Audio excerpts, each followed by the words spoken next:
And just like that, we are live again, back in the motherfucking building. Long week. Beautiful Sunday evening. So much going on in the sports world. So much going on in the sports world. It was a crazy week. So today we're gonna be discussing. Let's see. I guess we're gonna start. We just can't get away from the Lakers, right? So we're gonna talk about Russell Westbrook and his comments. It sounds like you almost said Westbrook too. Westbrook, yeah, I almost fucking did it. Look. All right, he finna be at you. See, that's the issue right there. Y'all gonna stop coming for his name. You hear me?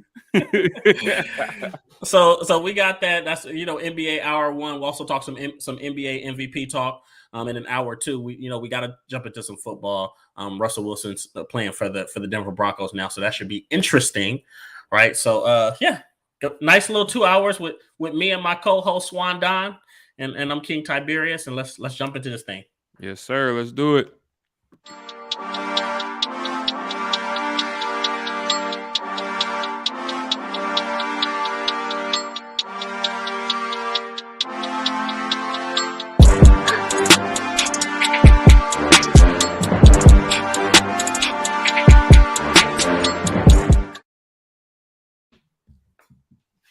Oh, my bad.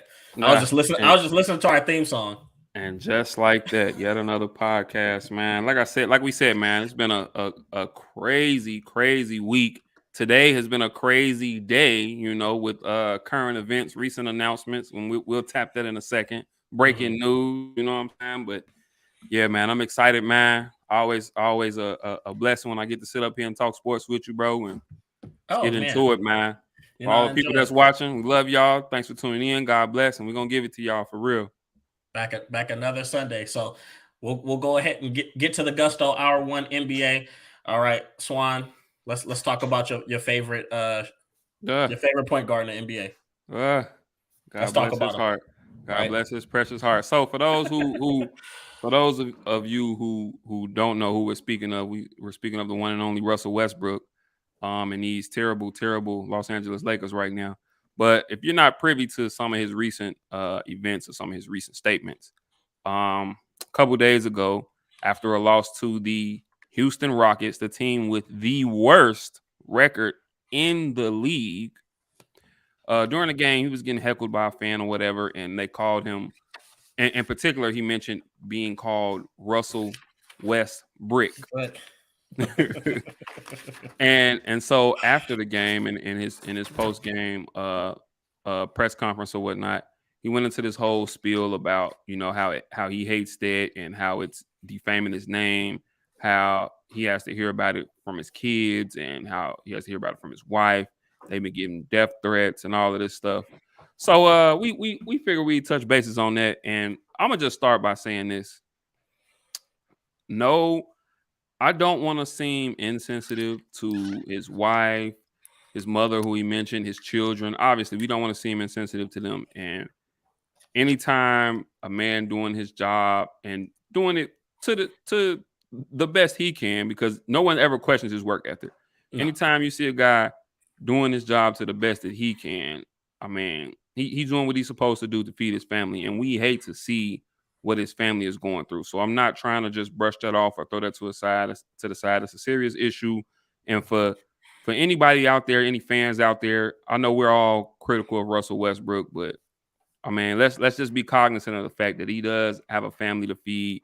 He does have a wife and children, and he is a son and a brother and an uncle to a lot of people. So even though we give him a lot of crap, you know what I'm saying, we do have to be a little sensitive to what he was saying. With that being said, he said, now that we've established that. With that being said, bro, he got to be kidding me. Like, first of all, I believe Skip Bayless was the one who actually gave him that name. Oh, Skip Bayless. But when people call him Brody, Mr. Triple Double, Russell Beastbrook, he eats that shit up. No. There's no issue, right?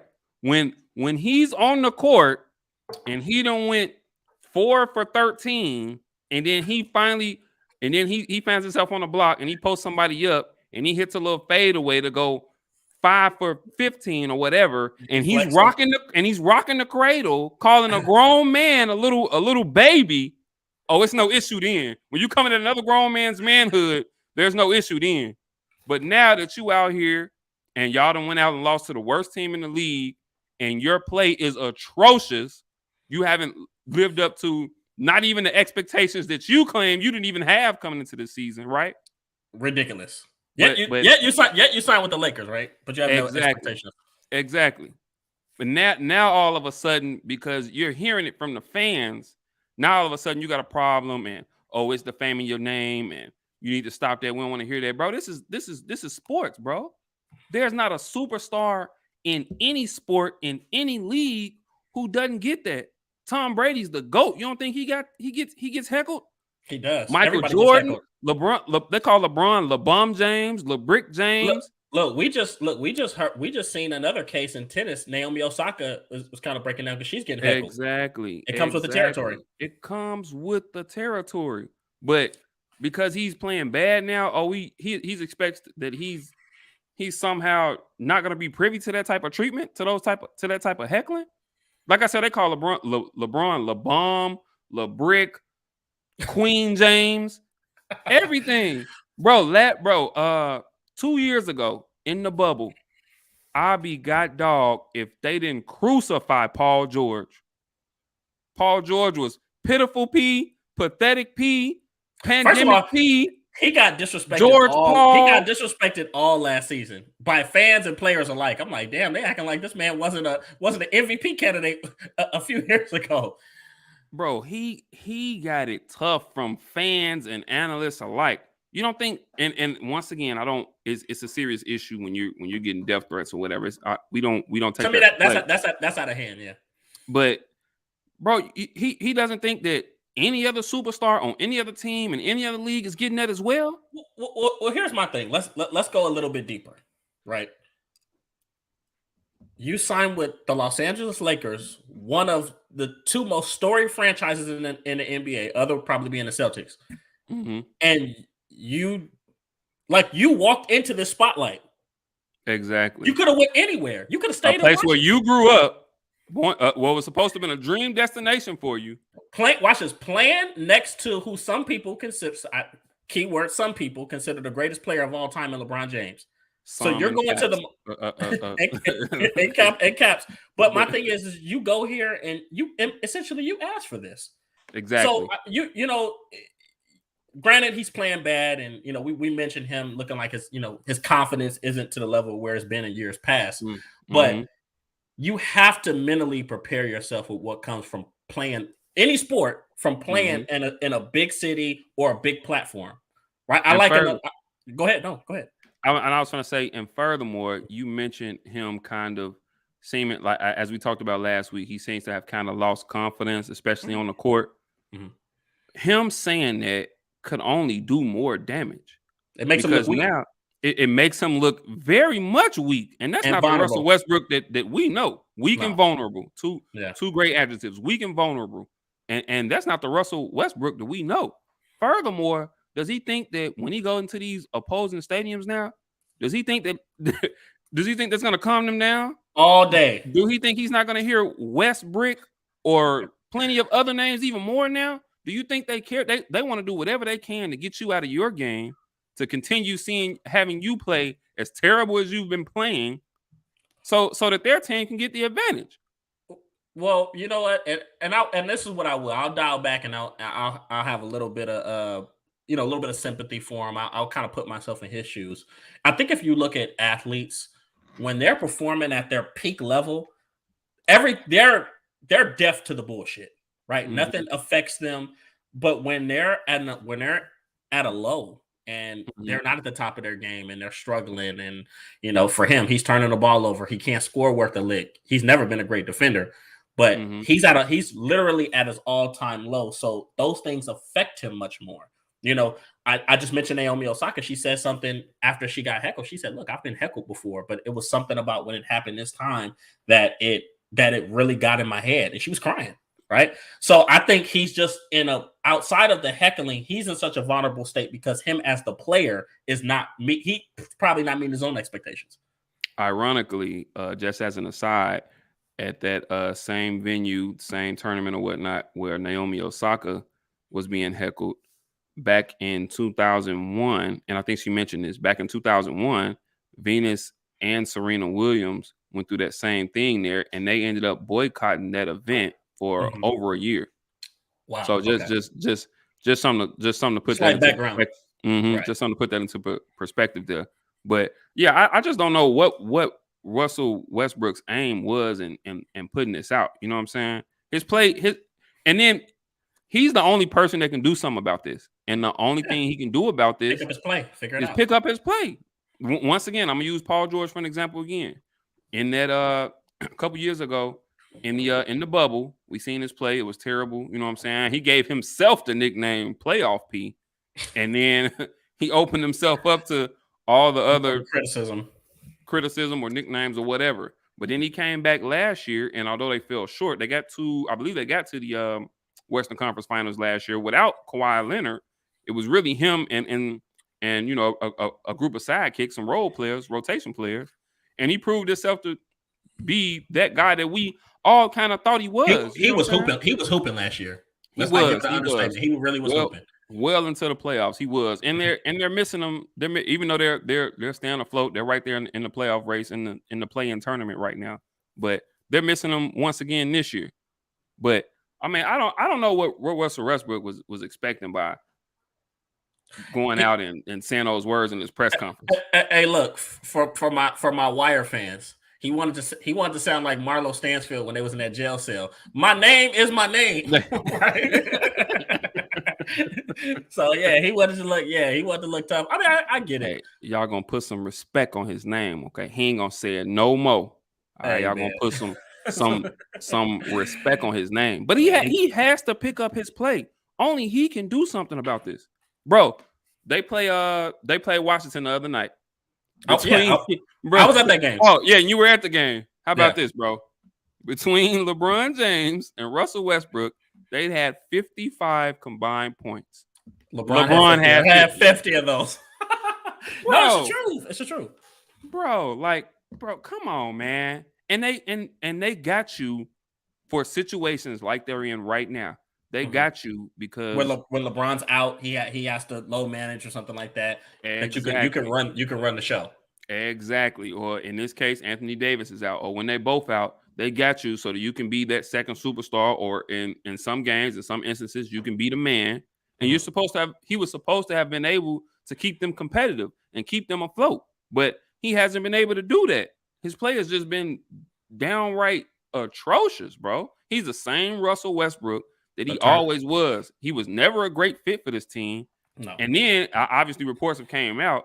Frank Vogel wants to bring him off the bench, but he doesn't want to accept that role. That would be a perfect role for him.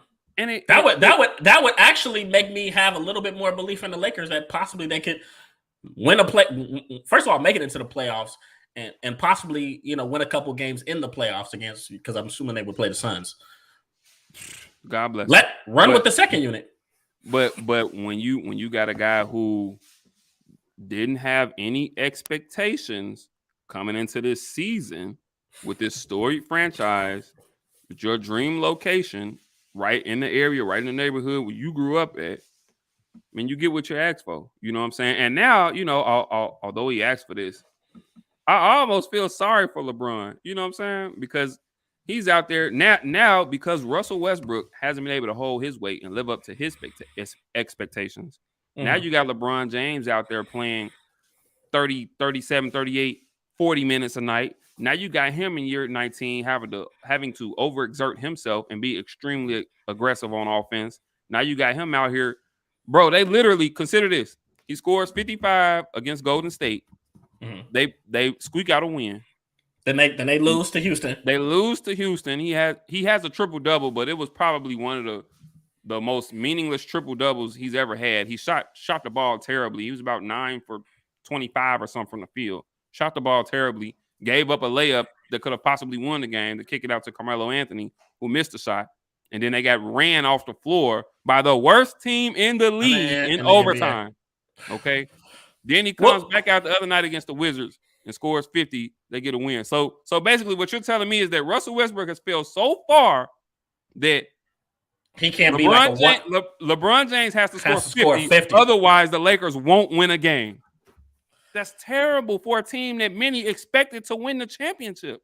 Well, that's terrible. Like I was talking to my boy Chris Sanders. I was arguing with a few people. I don't have any sympathy for this team. And I granted, I think there are some things they can change the lineup a little bit. But this team, it is what it is at this point. Exactly. They LeBron moves at the trade deadline. They did. So what you see right now is what you're gonna get. It's what you're gonna get. So and as much as once again, and I was at cryptocurrency, crypto.com, Coliseum, whatever the fuck they call it now. The Staples Center, right? But when I tell you the building was going crazy, LeBron, you start seeing when he was heating up. And it was electric. It was electric. But at the same time, I'm not gonna run with this narrative that LeBron's just he's doing his job and he just needs so much help, because the truth is, you guys, this is the team that he constructed as is. He could have easily had a DeMar DeRozan, who is an MVP candidate. So he wanted to bring in Russell Westbrook, and unfortunately, Russell Westbrook could have had Buddy Hield, and Russell Westbrook just hasn't been able to kind of live up or even he's just not a fit for the team. I think he would have been a lot better off staying there in Washington. So I don't feel bad for any of the players on that team. Is it exciting? Is it fun? Anytime they do win games? Yeah, sure. Anytime LeBron has a big 50-point game. But as far as Russell Westbrook goes, I think that more than anything, the entire league is watching him, and other teams are going to be. So now it's like an audition again. Now it's an audition 13, because he by all accounts, by all reports, he will not be back with the Lakers next year. No, he won't. So now it's like an audition. And then now teams, and mark my words, now teams are going to question: can this guy be a number one option for my team? And the answer is no. No, not an efficient one, not a winning one. Not one that can get you over that mountain. Not one that can lead you to a championship. Absolutely not. He never was that guy. People got so enamored with the triple double and his athleticism. He has almost made the triple double unimportant, because people got so enamored with the triple double and with him averaging a triple double, 3 out of 4 seasons, that, like we were saying last week, people fail to continue going down that stat sheet.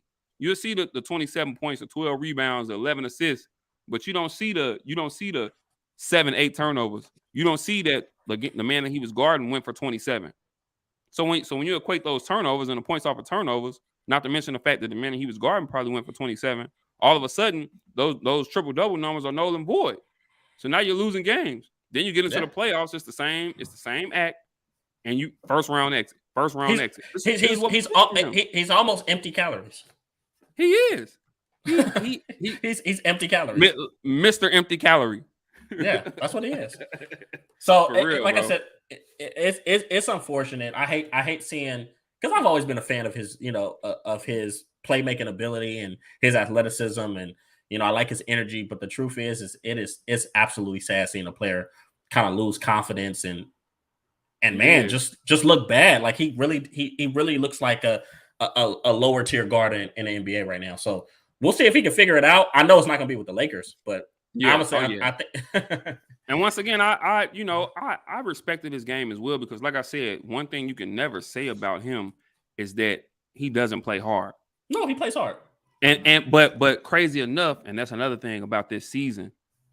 One thing throughout his career you could never say is that he didn't play hard.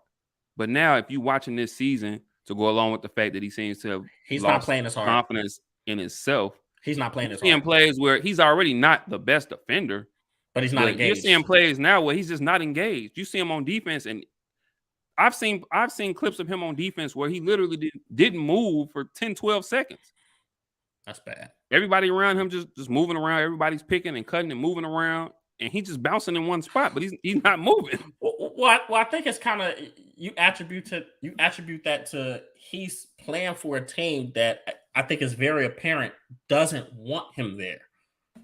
And I think now everybody, once again, I think LeBron is doing his best to kind of, hold that team together. But in the grand scheme of things, we know LeBron wanted him gone at the trade deadline. Can we agree with that?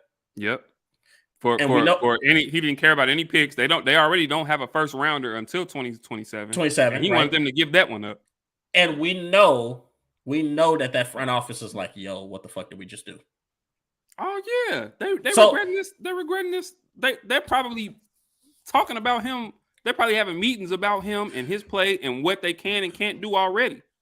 And along with him, let me say this though. Along with him, I'm not sure Frank Vogel will be back. No, I don't. No, I don't. I think Frank Vogel he came into the season on the hot seat after last year. And I mean, I don't.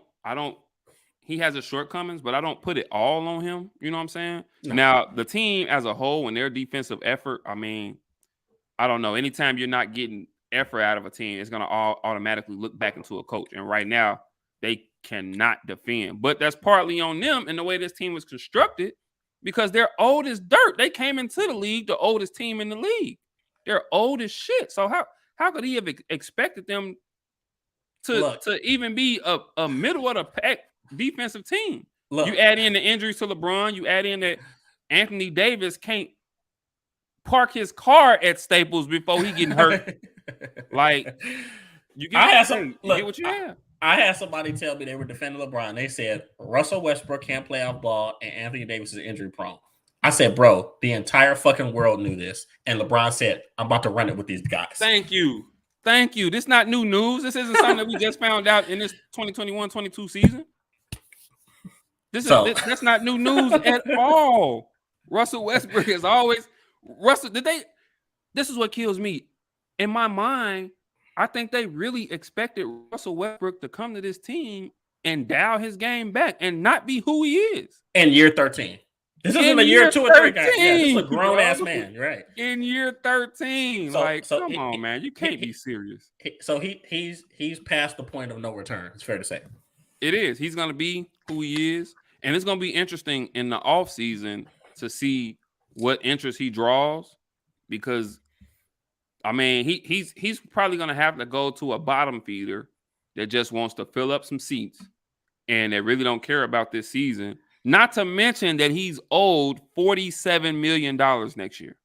That's a lot of money to take on for somebody who isn't going to really get you anywhere. Right. And it's going to limit you from adding other players. Absolutely. So I don't know. We'll see, man. And with all that being said, I wish Russell Westbrook the best of luck. Mm-hmm. God bless him. Like I said, man, once again, for these fans out in these stands or whatever, man, hey, man, just chill out, man. The man's going through enough, okay? You see his play. The man's going through enough. Hey, stall him out, Debo. Stall him out. Hey, y'all want to know how Russell Westbrook feels right now playing for the Lakers? Have y'all ever been like over a friend's house and like you could tell their parents it's like dinner time? You could tell their parents don't really want to feed you. They don't really want you there like that. That's how you like you kind of feel like you walking on eggshells. That's how he feels. If you at a household with the family, they like you. They you one of the friends that they actually like or whatever. They say, hey, yeah, you come on down too. You eat you something too now. Yeah. But when in the situation you mentioned, they just be like, okay, now don't your mama ain't got no curfew or nothing? Your mama don't need you at home or nothing? The street lights is on now. Watch this. Or is this? They make everybody's plate. They might get ready to eat, and they look at you like, you want something to eat? Like, yeah, I gotta feed this Negro. I don't even know, So I ain't make a lie. We got some noodles in there. So yeah, you guys. So let's take it easy on Russ. Hopefully he figures out. Hopefully in the offseason he finds somebody that wants him, and that'll help. Just take care of him for the rest of his career. But I don't see a championship. No, not unless at the end of his career he hops on at the back end toward the tail end of his career. He hops on with a team that's just already made to get there. Well, speaking of which, obviously he was we forget he was a former MVP. He is former MVP. So his career isn't a total loss, right? But speaking of MVPs, I kind of want to go into who is this year's NBA MVP. I feel like it's like a 5-6 man race. It is. So it literally is, and each and every one of them are deserving. So I wanted to know. So I want to know. So I'll let you start. I want you to tell me who you feel like deserves this MVP. Well, like you said, man, I mean, there's literally 5 or 6 guys who you can make a legitimate argue for, and we'll get into some of those names, but for me, right now at this point in the season, I think everybody's played at least 65 to 66 games. So we're coming down to the bare end. Each team probably has between 15 and 18 games left in the regular season. For me, as it stands right now, what's today? March 13th. As it stands right now today, I got to give the slight edge to Joel Embiid, bro. Now Joel, he's getting 29.7, almost 30 points a game, which is second. He was first. Now he's second in the league in scoring because of LeBron's 2 big outings this past week. But he's second in the league in scoring. He's getting 11 rebounds, 4 assists, a steal, a block. He's shooting 49% from the field. And I think what's been key for him thus far this year is that we've known Joel Embiid to miss a lot of games, but he's played 53 games this season, and he's on pace to play the most games that he's played in any season of his career. So for the most part, well, that was that's the big knock on him. They can't stay healthy. Oh yeah. So for the most part, he's been relatively healthy this season, and obviously it's paid dividends for him when he's healthy. The man's a load. You know what I'm saying? He's arguably, and you know my pick on this. You know how I feel about the situation, but he is arguably the best big man in the league. Yeah, and then, and I think we have to consider this as well. For the majority of the season, he's really been. They're third in the East right now. They're 40 and 25. They're sitting at third in the East right now. They're about 3 games out of second. I'm sorry, 3 games out of first. And I think what we have to consider about this is that for most of the season, he was doing this without a second superstar. Because we all know what was happening with the Ben Simmons saga. So, you know what I'm saying? For the majority of the season, he was playing with what you say, maybe Tobias Harris as the second best player on the Philadelphia 76ers. And then he has obviously Seth Curry before the trade. And Seth Curry, but I mean, Seth's a phenomenal shooter, but he's nowhere near number 3 option. Oh yeah, he's nowhere near superstar status at all. No. And Seth Curry is not a guy who you can put the ball in his hands and be like, "Hey, bro, go give me a bucket," or "Hey, can you run the offense? Can you carry me for a 6, 7, 8 minute stretch?" You know what I'm saying? While Embiid getting rest. You know what I'm saying? So for the majority of the season, he was doing this with guys like Tobias Harris, Tyrese Maxey, Seth Curry. You know what I'm saying? None of those guys are superstars. So now they just made this trade here for sending Ben Simmons to Brooklyn for James Harden. And I mean, it's been some pretty solid returns. The past couple games, James Harden has been, a little lackluster, but those first 3 or 4 games, James Harden came out hot. They looked like, I hate to make this comparison, but they almost looked like Shaq and Kobe. You know what I'm saying? Don't say that around Shaq. Man, I agree with him. It's too early to even. You can't make that comparison after 6, 7 games. You know what I'm saying? Right. But considering, you know what I'm saying, what he was doing without a second superstar the whole season, without Ben Simmons, and for a while, they were first in the East. You know what I'm saying? They've been right there. They've been competitive. Bro, I'm going to say this, and I might get some slack for this, but I'm going to say this. First of all, it's really not a real weakness to his game. Joel Embiid is I've said this before, for anybody that's listening to my podcast, The Break Room Breakdown, he's arguably one of the most into the Break Room Breakdown, guys. He's arguably slight plug, but he's arguably one of the most complete players in the entire NBA. And you can tell that he's literally worked on completing and he's literally worked on his game every single year. He's gotten better every single year. He is, and he's gonna give you a great effort, not just offensively, but he can defend as well. He's seen one of the other issues is that he seemed to have, got control of his weight, got himself into some decent shape, you know what I'm saying? And then, like I said, he's been healthy all year, you know what I'm saying? He's played 53 games. And like I said, if he continues on, if he finishes out the rest of the season, this will be the most games he's played of any season of his career.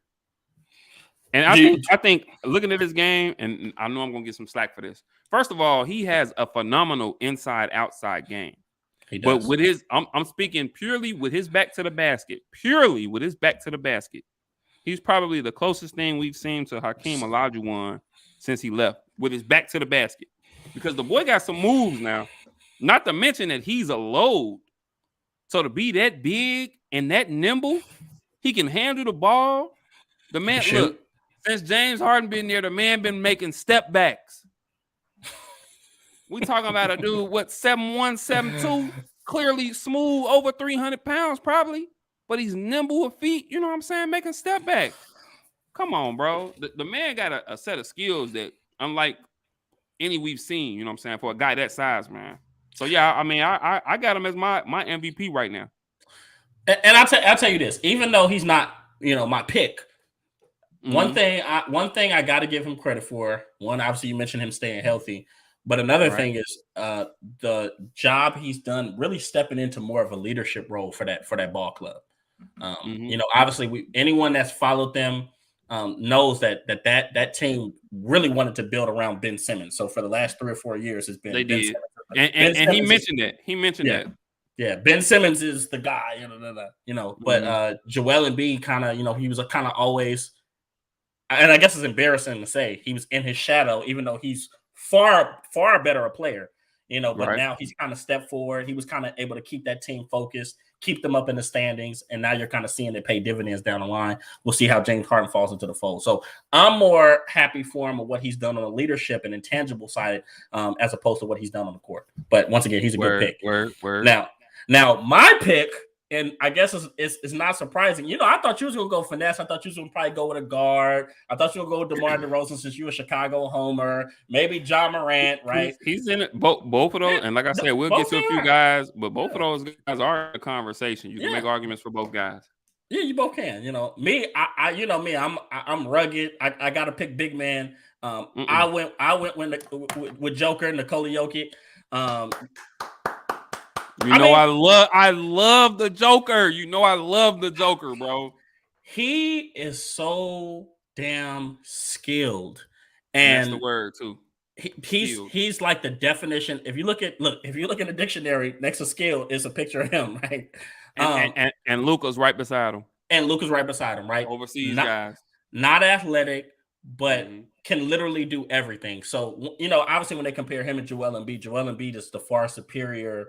He's a far superior athlete. He can do things that Joker just can't. But Joker, he really has mastered the small details of the game, and he's gotten better as a shooter. He can do anything in the post, right? And he's going to grab boards, right? Look at his numbers. He averages 26.1 points per game, right?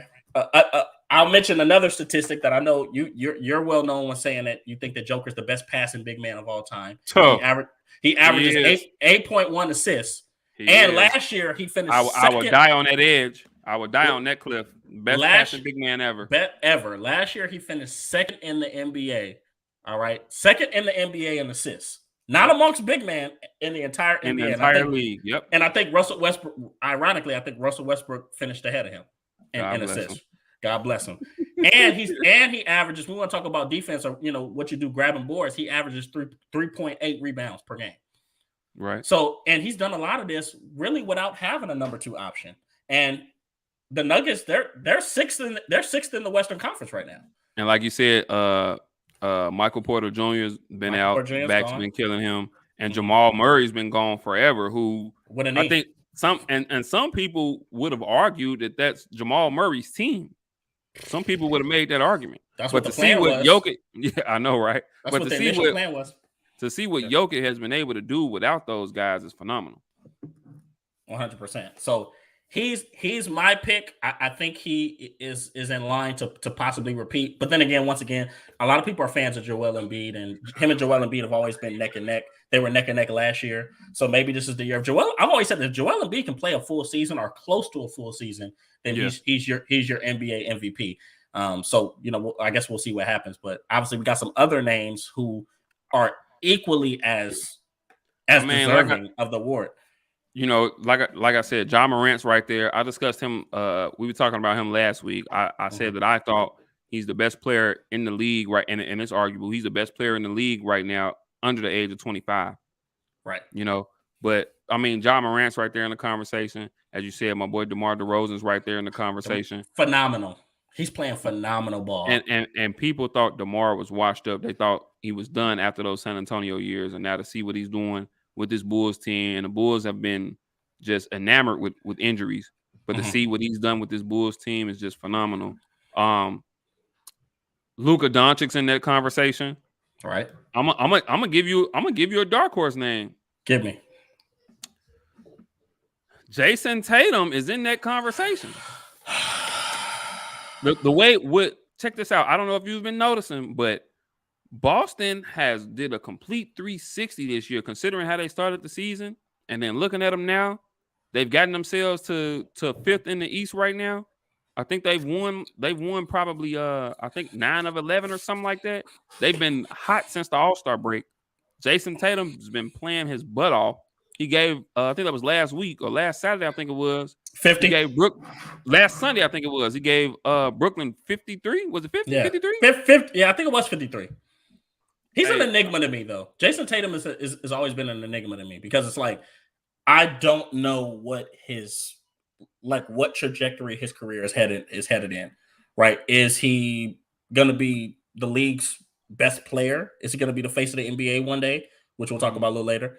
Or is he just going to be another list of all-star players?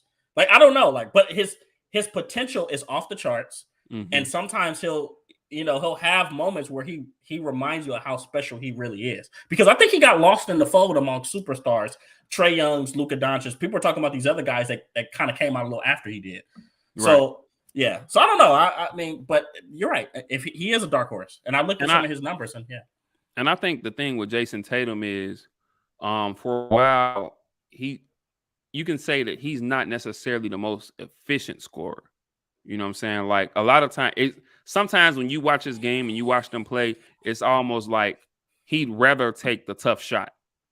You know, you see a lot of step backs, a lot of long pull-up threes over long defenders. You know what I'm saying? It's almost. He's a Kobe disciple. RIP. But it's almost like, he's a Kobe disciple. It's almost like sometimes in his mind, he thinks that he's Kobe Bryant. So he insists on taking tough shots. But of late, he's kind of, figured out how to kind of let the offense come to him. Jaylen Brown has came back. You know what I'm saying? He was hurt a little while early in the season, but Jaylen Brown's been back now. So he's kind of been that sidekick, kind of take some of the pressure and some of the attention off of him. And he's been playing a lot more efficiently and a lot more within the offense. You know what I'm saying? And it's paid dividends for them. They got the new coach in Ime Udoka. And I think early on, they had started out really, really, really, really bad. And I think people were kind of looking and they were just saying, man, should they have stayed with Brad Stevens? Which, by the way, Brad Stevens I think he's their GM now. So I've never seen that ever in my life, but go ahead. Me neither. Quit coaching. I'm just be the GM. I don't want to coach no more. But Brad Stevens is still in the organization. But it looks like, you know what I'm saying, he's made a great choice in coaching Ime Udoka. You know what I'm saying? And I think it was always going to be a transition because, right, he came from Greg Popovich's coaching tree. Spent a little time with Brooklyn and a lot of time with Greg Popovich, who, by the way, just became the winningest head coach in NBA history. So shout out to Greg Popovich. You know what I'm saying? Right. Much respect to him. Don't take any shit from nobody. I swear. Shout out to him. Much respect to him.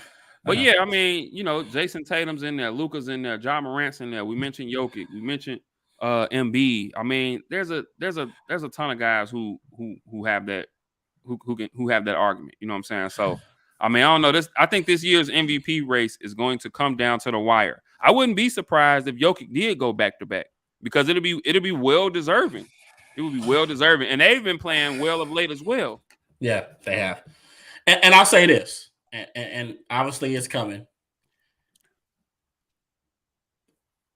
I think there's a narrative that the NBA wants to avoid that's really been building up the last few years, and it's that overseas players are taking over the NBA. Mm-hmm.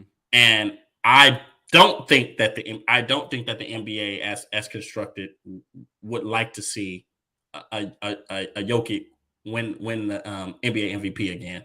I think they're kind of, they want to see a Ja Morant or DeMar DeRozan, some homegrown talent go and do it. Because let's be honest, if you look at the history of the NBA, it's always been built on, especially when you talk about the Olympics. It's always been that we're more athletic and we're just so much more of a force. We're going to talk about U.S. American pride. We're just so much more athletic and stronger than every other country, right? And But now, basketball as a sport itself, it was made in I guess technically Canada, but it was made in North America. You know, James Naismith, you know what I'm saying, when he created the game, you know what I'm saying, it's a North American game, you know what I'm saying? So right. it's homegrown, you know what I'm saying? So, if you keep having, I mean, we done had a few years of Joker, and we had Giannis back to back. And so I think they're kind of looking at who is that next American superstar that we can identify to kind of be the face of the league. Because let's be honest, you win so many damn MVPs, you're gonna become the face of the NBA. Like Giannis is very close to becoming the face of the NBA based off of his You make a performance. great point there. Yeah. And you know what, crazy enough, I believe that in speaking about that, and obviously right now LeBron is still the face and the voice of the league, but he's in that transition, you know what I'm saying? He's transitioning out. I believe that once he transitions out, you might be looking at a guy like Giannis as the face of the league, Or because Luka. I mean, who look at or Luka, you know what I'm saying? Because look at some of these guys. I mean, LeBron is definitely on the back end of his career. I love me some Kevin Durant, but Kevin Durant, I think this is year 14 for him. He's 14, not. 15 for him. Hey, He's Kevin on the Durant. back end. Yeah. Steph Curry's on the back end. Right. You know what I'm saying? So you got to look towards some of these young guys, and I think a prime candidate would be a Giannis or a Luka Doncic or Nikola Jokic. You know what I'm saying? And all those guys are guys who are primarily from overseas. You know what I'm saying? And yeah, man, I don't know. I don't know what the NBA is gonna do with that. I think they had Go ahead. I'm sorry. No, I was just saying. I think they had a guy that they were trying to build and manufacture to be that next face of the NBA, in Zion, and that hasn't worked out for them. Yeah, true. I can see what you're saying there, and shout out to him. You know what I'm saying? He's finally gotten back with the team, so he's back with the New Orleans Pelicans, but he's still not playing yet. I'm not sure if we're gonna see him at all this season, but I'm sure they would love to see a Ja Morant or a Jason Tatum, or Trae Young, a Zion Williamson. I'm sure they would love to see one of these young guys really, really ascend, and they have personal success as well as their teams do well, and they can kind of say, hey, okay, this guy here, an American guy, he's the face of the league, you know what I'm saying? But I mean, I don't know. I think the NBA made a huge effort to become global.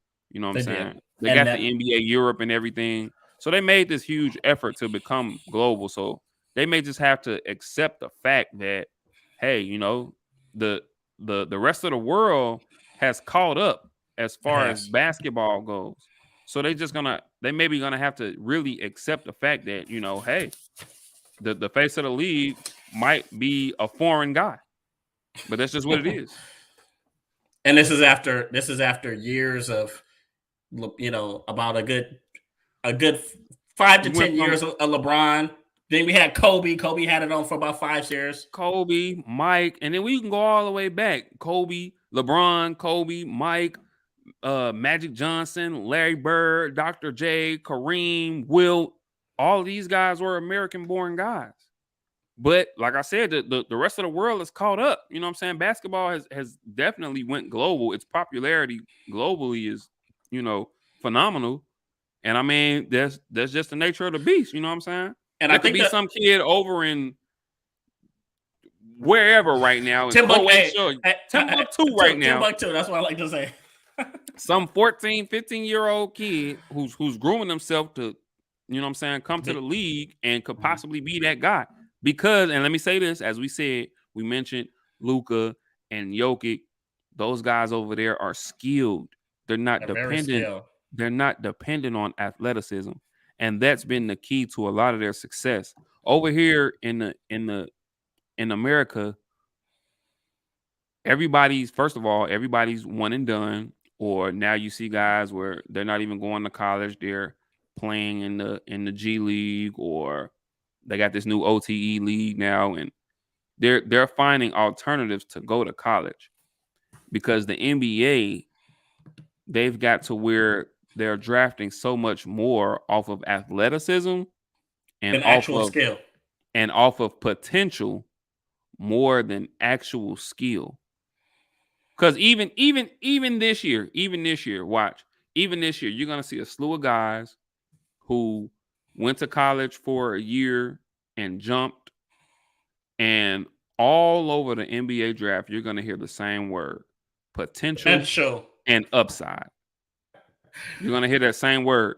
Nowadays you rarely hear guys say, as far as players that go into the draft, you rarely hear analysts say, "Oh, he's NBA ready. He's gonna come right in and pay dividends. Oh, he's gonna be a superstar." And if they do say that, it's about a guy who was probably drafted later in the first round or in the second round, who actually stayed in school for 3 or 4 years, and they'll say, "Oh, he's gonna come in and help a team right away." But they won't deem him a superstar. But because of potential and athleticism, they'll look at a kid who's only spent a year out of high school and say, "Oh, he has the potential to be this. Oh, he has major upside." Meanwhile, guys like Luka and Jokic, they honed their game overseas, and they really honed their skills. They became skilled at the game. They mastered the fundamentals. Whereas over here, we're training guys to be athletic freaks. Over there, they're training guys to be fundamentally sound basketball players. And you know something that's telling to me. I don't know if you guys remember when Luka first came into the NBA. He's literally was quoted as saying that he didn't think it was going to be this easy. Like he didn't think he was going to be this successful this fast. Yep. And that's because he just didn't take into account that how skilled and how ahead a lot of these players that he actually is. So exactly. I think that's a big mistake. And it's not just like that in the NBA. It's like that in the NFL as well. You know, you have a lot of teams, they don't want to focus on intangibles and actual skill and the IQ of the actual sport. They like oohs and ahs, right? I call it like they like the big shiny toy, right? Damn. Somebody that can jump out the gym, that can run a 4.2, 4.3 40. And while that stuff is impressive, you know, once again, I think we just said it already. We're looking at guys in Luka and freaking Joker and Jokic who don't have a lick of athleticism. Yep.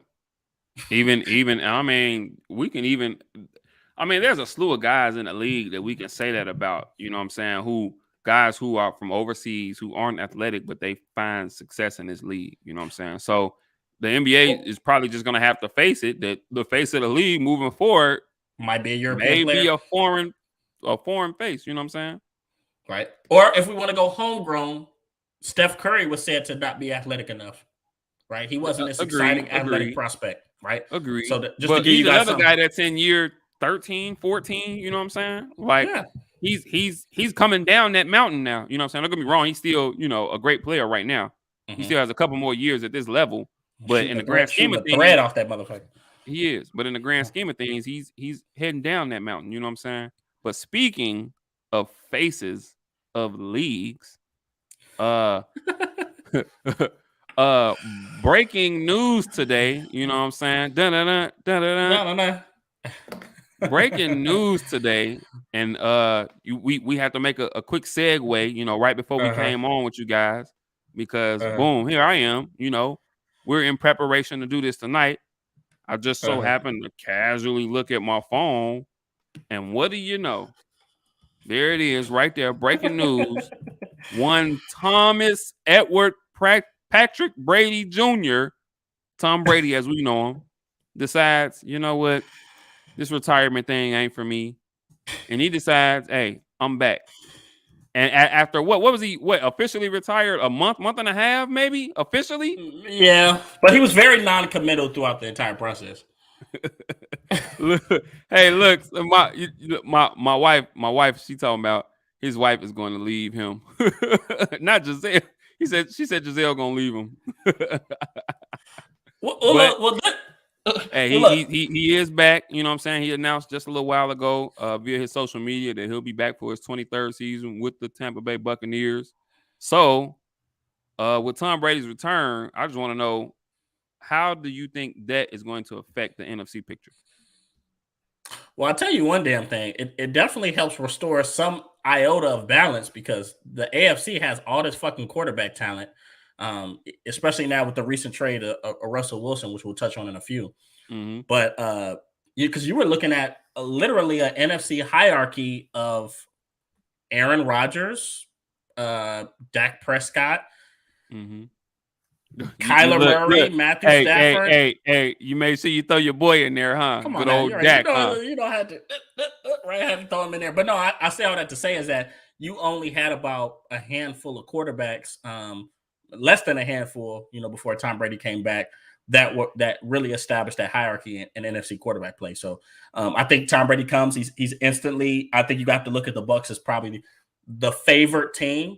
I Mm-hmm. can't rock with the Packers. Obviously, we'll touch more on them, but I can't rock with the Packers because they've had 3-13-win seasons and haven't done shit with it. So we're not gonna make it seem like Aaron Rodgers is just the Super Bowl championship caliber quarterback. And I think we all knew that he was going back to Green Bay. Yeah, We well, all knew he was going back to Green Bay. I had a little bit of hope that maybe he would go elsewhere.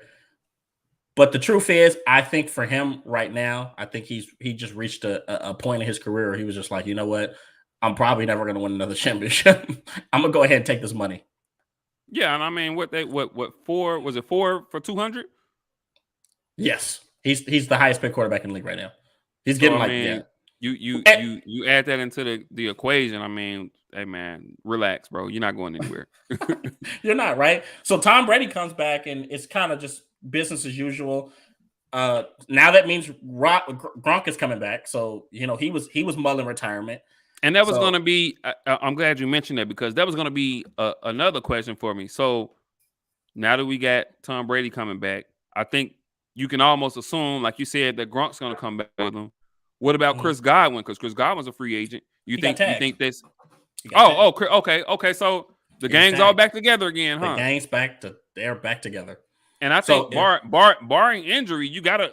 I mean, would you? Okay, I know the Rams got him last year, but I I mean, think fully I healthy, would you consider them to be the they're the favorite in the favorites. NFC? They're the favorites. They're the favorites, and it's because they I'd have the have to agree. experience. Yeah, and obviously we're gonna definitely touch on the Rams today because we're doing NFC West, right? Yes, sir. For our Yes, road sir. for our rooted in football segment. Yes, sir. Can't wait. But yeah, but the Buccaneers are, in my opinion, are the only sure thing in the NFC, right? Yeah. The Packers always fall short. They always look. They get to the NFC Championship and give up the ghost. Tampa Bay will easily win their division. Easily, right? Easily win their Easily, division. a It's in a division flux, that maybe a couple years ago was just as tough as any, but now they're going to easily win their division. right? They'll win their division. Well, except for 2 games because the Saints will sweep them. Oh yeah. Why is that, bro? I, What is it like? Why is that? Because you're right, bro. I don't know what we, it is, but the hey, Saints get up for those guys we and beat always them. and in life, it's always that one person that has our Yeah. number. And for the Buccaneers, the Saints just got their number, right? So they swept them 2 years in a row, including the year they won the Super Bowl championship. So yeah, it's gonna be exciting, man. Honestly, man, Tom Brady, I grew it was kind of I was dealing with trying to figure out how I was going to watch football without Tom Brady because my entire adult life, pretty much most of my adult life, Tom Brady has been in the National Football League. Yeah. So some of the greatest moments that we've had, Tom Brady has been a part of them. yeah, so he's back. Look, Dad's back. Nah, not Dad, bro. Dad is back, and he's gonna definitely be the head honcho of the NFC until somebody unseats him. So it's definitely gonna make for an exciting year, right? Indeed. But right, didn't we have we had somebody else? We had another guy who we considered when healthy, a top 3 quarterback. Yes, sir. Leave, right? Yes, sir. One Russell Wilson. Yet another breaking news, big story this week. Mm-hmm. Russell Wilson being traded to the Denver Broncos for, I think it was 3 players and a bunch of draft picks. It was. Let's see, I have it. Noah Fant, Shelby Harris, mm-hmm. 2 first rounders, 2 second rounders. Mind you, one of those they got from the Rams for the Von Miller trade. A 5th rounder and Drew Lock. And and Drew Lock, and then the Seahawks gave up Russell Wilson and a 4th-round draft pick. So seeing that Denver went out there on a limb once again and went out there and got them a big name quarterback, what are you thinking? Does this make the Broncos Super Bowl contenders? It does. This was a masterful transaction by their general manager. And John I say Lynch, that correct? No, John Lynch is for the San Francisco 49ers. I'm sorry. Elway. Well, I think he got pushed to another position because he was jacking stuff up. He drafted Paxton Lynch a few years ago. So they like you got to go sit your ass down over there. You can't get a quarterback. But hey, great player. Hey, get off Elway, man. Great player, but he can't identify a quarterback to save his damn life. But that's another story for another day. I think that it's kind of like that Michael Jordan syndrome. You know what I'm saying? Great player, but terrible GM. Yeah. Hey, everybody's not meant to be front office and player personnel. Hey, just your strength is just as a player, right? But that front office did a phenomenal job with what they gave up for Russell Wilson. If you really look at it, and they really didn't give up too damn much. They still have their core together, right? You give up Noah Fant. Okay. Once again, Noah Fant was a rising young tight end in the National Football League, but you kept Jerry Jeudy. You kept Cortland Sutton. You kept KJ Hamler. You kept Javonte Williams, right? Mm-hmm. Melvin Gordon is probably going to come. Gordon's going to come back, right? Probably on a one-year deal. Mm-hmm. And on the defensive side of the ball, you kept all your young guys. You kept Patrick Surtain, who had a phenomenal rookie season. You kept Justin Simmons, right? You kept Jermonte Jones. You kept Bradley Chubb. So they didn't give up too much. They really just I want to say they gave up peanuts because they gave up some first-round picks, but it was kind of like, okay, here, you take this. We're going to keep our players. You can take the picks. So they didn't sacrifice talent to bring on a quarterback that can instantly make them better. So that's what makes them a contender to me. And now he joins. I think previously we would have said the NFC West, which we're going to get to. I think we would have said that the NFC West is the toughest division, but I think with Denver making this move, the AFC West is probably the toughest division in football. Fair to say. And then they easily have the best quarterback talent in football, which brings up an interesting question for me. So with the guys they have in that conference with Patrick Mahomes in Kansas City, Herbert in LA with the Chargers, Derek Carr with Oakland, where do you rank Russell Westbrook in that division as far as quarterbacks go? Okay. So this is the difficult part. Mm-hmm. If we're going off of last season, I rank him 3rd. If we're going off of last season. Okay. And I think that's fair to say because He was hurt. In all honesty, Russell Wilson didn't have a Russell Wilson type season. He didn't. You know what's funny? On looking at using the eye test. That's how it comes across. But when you look at his numbers, you're like, he was quietly efficient in a bad season. I was just going to say. I think he went 26. I think he went 26 for 5. So I'm looking at his numbers. And I'm like, yep, you almost there. 25-6. Yep. 25-6. Okay, one number off. That's a bad Russell Wilson season, guys. Exactly. And over 3,000 yards. Over 3,000 yards, right? So, but when he's healthy, and he missed he missed 3 or 4 games. He missed about 4 games. He broke some fingers on his throwing hand. Shout out to Aaron Donald. He loves hurting quarterbacks, but but no. When he's healthy and he's at the top of his game, I tell people he's arguably a top 2 quarterback because I think that he's able to. He's kind of like where let's use a basketball reference. He's where Jordan said he was in 96 when he came back. 96, 97. Okay. Remember, he said, maybe I lost a little bit of athleticism, but mentally the game has slowed down. Exactly. So you look at Russell Wilson, he's what I call a field general. He's at the peak of his game from a mental standpoint. He still can make all the throws. He's still athletic. So I think he's probably the best the league has to offer in that standpoint, with the only other person to rival him maybe being Tom Brady. as far as having veteran and still able to having the ability to make some of the throws. So it's gonna be an impressive thing to watch because I think it's gonna say a lot about who those quarterbacks are in their division. I feel bad for Derek Carr. Everyone knows Derek Carr is like my pet cat. He's in my top 10. I have him at 10, guys. Not but the pet cat, bro. He's my pet cat. That's what we call him. You know, we have guys that are less heralded, but he has to look up. He wanted to, you know, he made it to the playoffs last year, but now you got Justin Herbert, Patrick Mahomes, and now Russell Wilson to compete with. Yep. And I tell you this though, if he makes the playoffs next year, y'all better put some respect on his goddamn name. Oh, you have to. You have to. And I think it's going to be interesting to see, and we talked about them last week. I think it's going to be interesting to see what Josh McDaniels can do with him now that he's the head coach. You know what I'm saying? He's, Josh is supposed to be this, offensive mastermind. So I think it's quarterback guru. Quarterback guru, you know what I'm saying? So I think it's going to be interesting to see, you know what I'm saying, what he does with them. But I think as far as Denver goes, I think Russell Wilson is going to pay dividends for a guy like Jerry Jeudy. I think this coming season is the season where you see him really take that next step, where you see him 1,400 yards, 8 to 10 touchdowns, you know what I'm saying? I think this is the season where you see him really, really put his best foot forward and you see him as the number one guy for Denver. Well, let's pump our brakes now. Remember, Courtland Sutton is a guy. He is. He's a stud. But you know what? But I think I kind of equated to the situation. Chris Godwin, Mike Evans.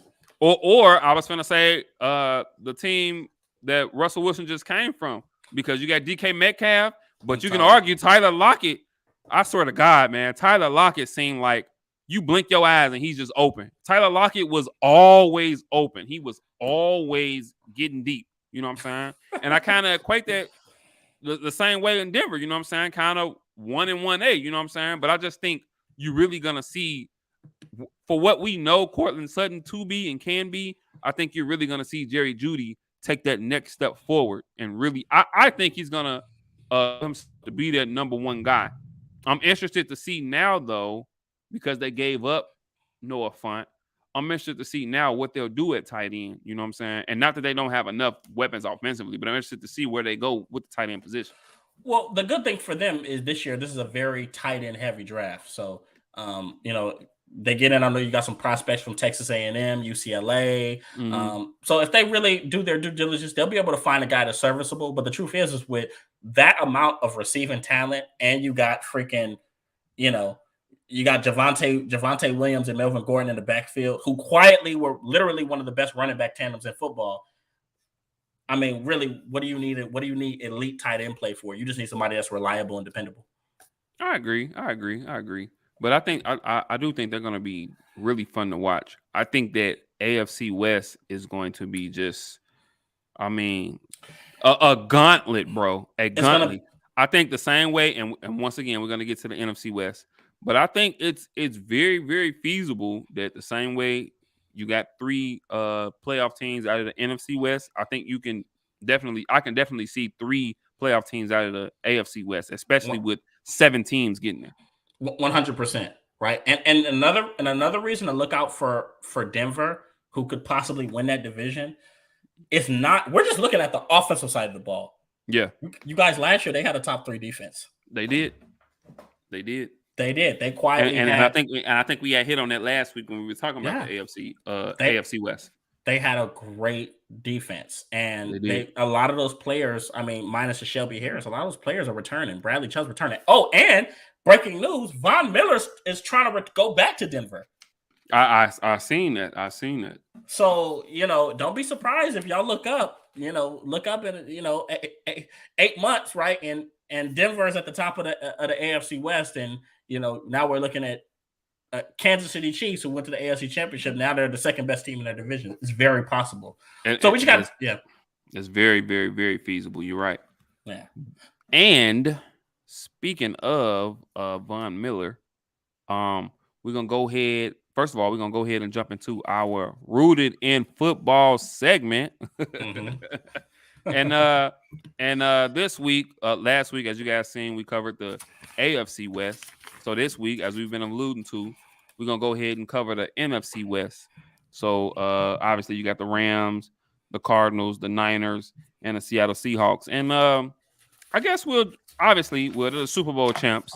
So I guess we can go ahead and just jump into the LA Rams, you know what I'm saying? Super Bowl champs, 12-5 last year. Um they don't have any picks in the first or the second round of the draft. I don't know if you I don't remember who that was at the Super Bowl. I don't know if that was a GM or what. Had the shirt that said fuck them picks. Excuse my language for the kids. I think it Talking about was. fuck Yeah, it them was. picks. Yeah. But I mean, hey, they pretty much traded their future to win now, and it worked for them because they won. You know what I'm saying? Obviously, we done the moves that they made last season and picking up Matthew Stafford before the season, and then going out and getting OBJ. OBJ had a real unfortunate injury during the Super Bowl, and it looked like he was about to go crazy too. It did. He scored that first. You know what I'm saying? He scored that first touchdown, like he was about to go crazy too for the unfortunate injury, but yet and still won a division there, 12-5, Super Bowl champs. They got a few free agents, Von Miller, who we mentioned, OBJ, who by all accounts, I think they said they're gonna put out the red carpet and try to bring them back. Sonny Michel. They don't have a pick in the first or the second round. So Tiberius, I'm gonna just ask you, bro, how or what do the Rams need to do? How can they get themselves back into the Super Bowl? Well, the thing for them is just continuity and bringing as many of their guys back as possible and really developing that chemistry that you can tell at points last year that they really lacked. This is a team that went all in to win a championship. They traded picks for Jalen Ramsey. They traded picks for Matthew Stafford. This was a few years in the making, if you really think about it. Yeah, they've been kind of at this for a few years. So now for them, it's they won a Super Bowl, which my stance on this. They were able to pull it out. They were able to capitalize on a lot of mistakes and kind of ultimately come out on top. But they weren't dominant doing it. So one thing I want people to understand is that the Rams aren't a big scary team.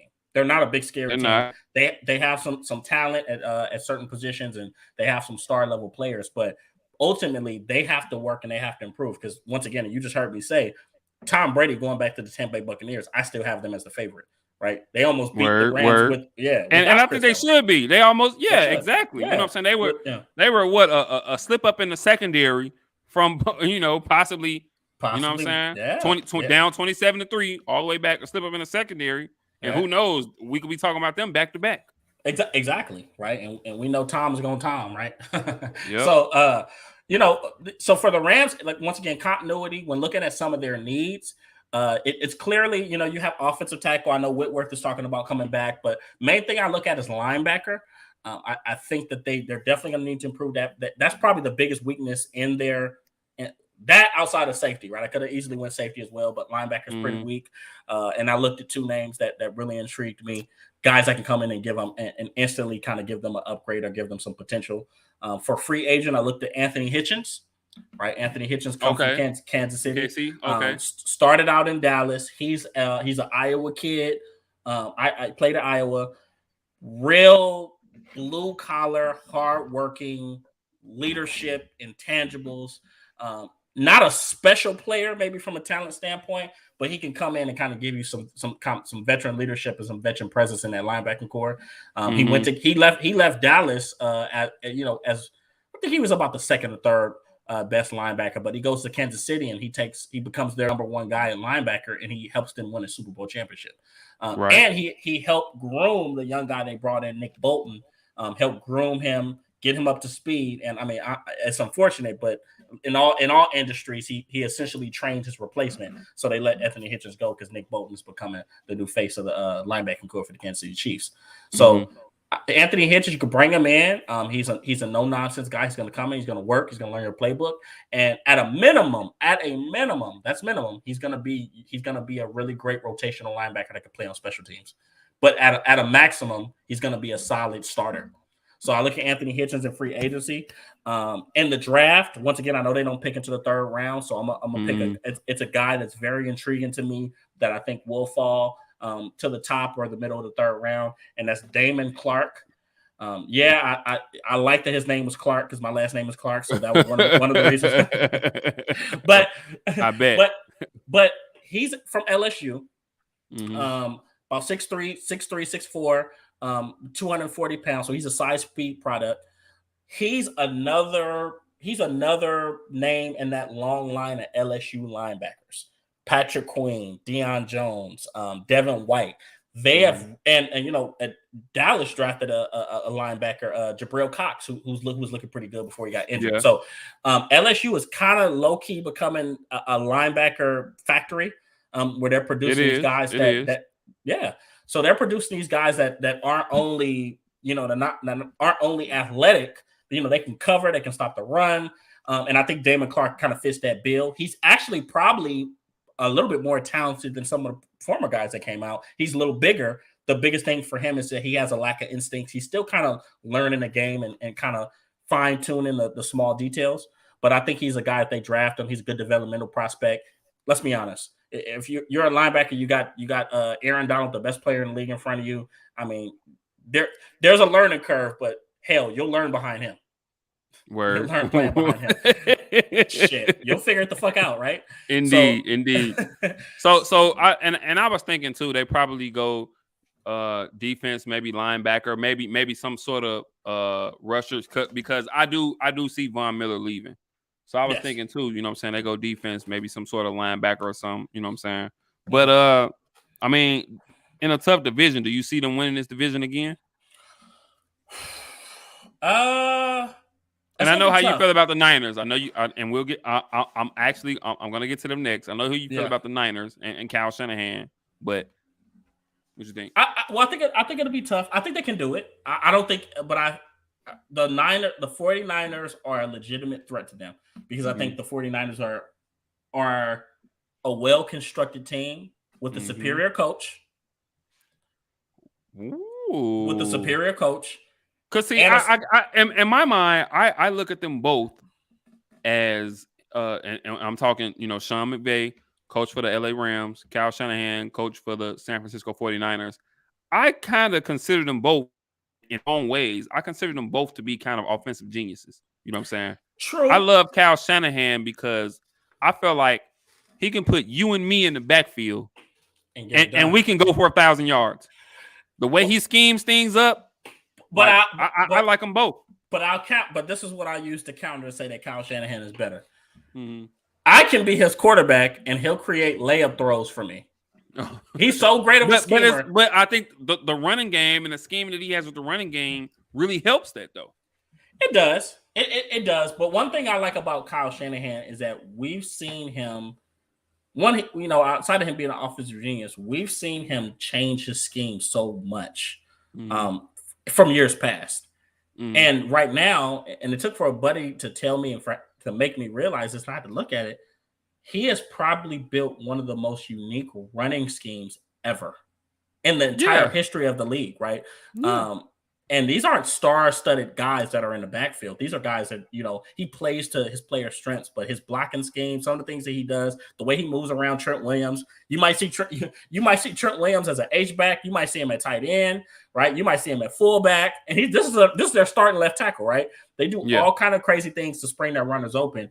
And that's just part of the genius of Kyle Shanahan. So I think that they're a more well-constructed team. The biggest question for them is how. Hold on, wait. I gotta cut you off. You know what I'm saying? Cut me off. Because before we dive in, let me just go ahead and get into the 49ers since we started talking about them. Obviously, we said Kyle Shanahan is the coach. They finished 10-7 last year. They were actually third in the division. The Rams were 11-6. The Niners finished 10-7, but as we all know, they came on really, really, really strong last year. Lost in the NFC Championship game to the eventual champion LA Rams. And just a couple key things to think about here. I think by all accounts, Jimmy G is gone. Jimmy Garoppolo is probably going to be elsewhere. He's probably going to contender too. And I would think so. And so they're probably gonna, they're gonna hand the keys to Trey Lance. I was looking at them and I thought to myself, I feel like they could really use a corner. I know going into last year they got Jason Verrett, and Jason Verrett ended up getting hurt, and I think he tore the ACL or whatever.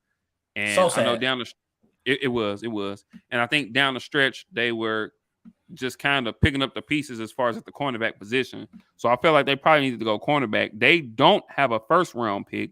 They pick in the second round, 61st, 61st pick in the second round.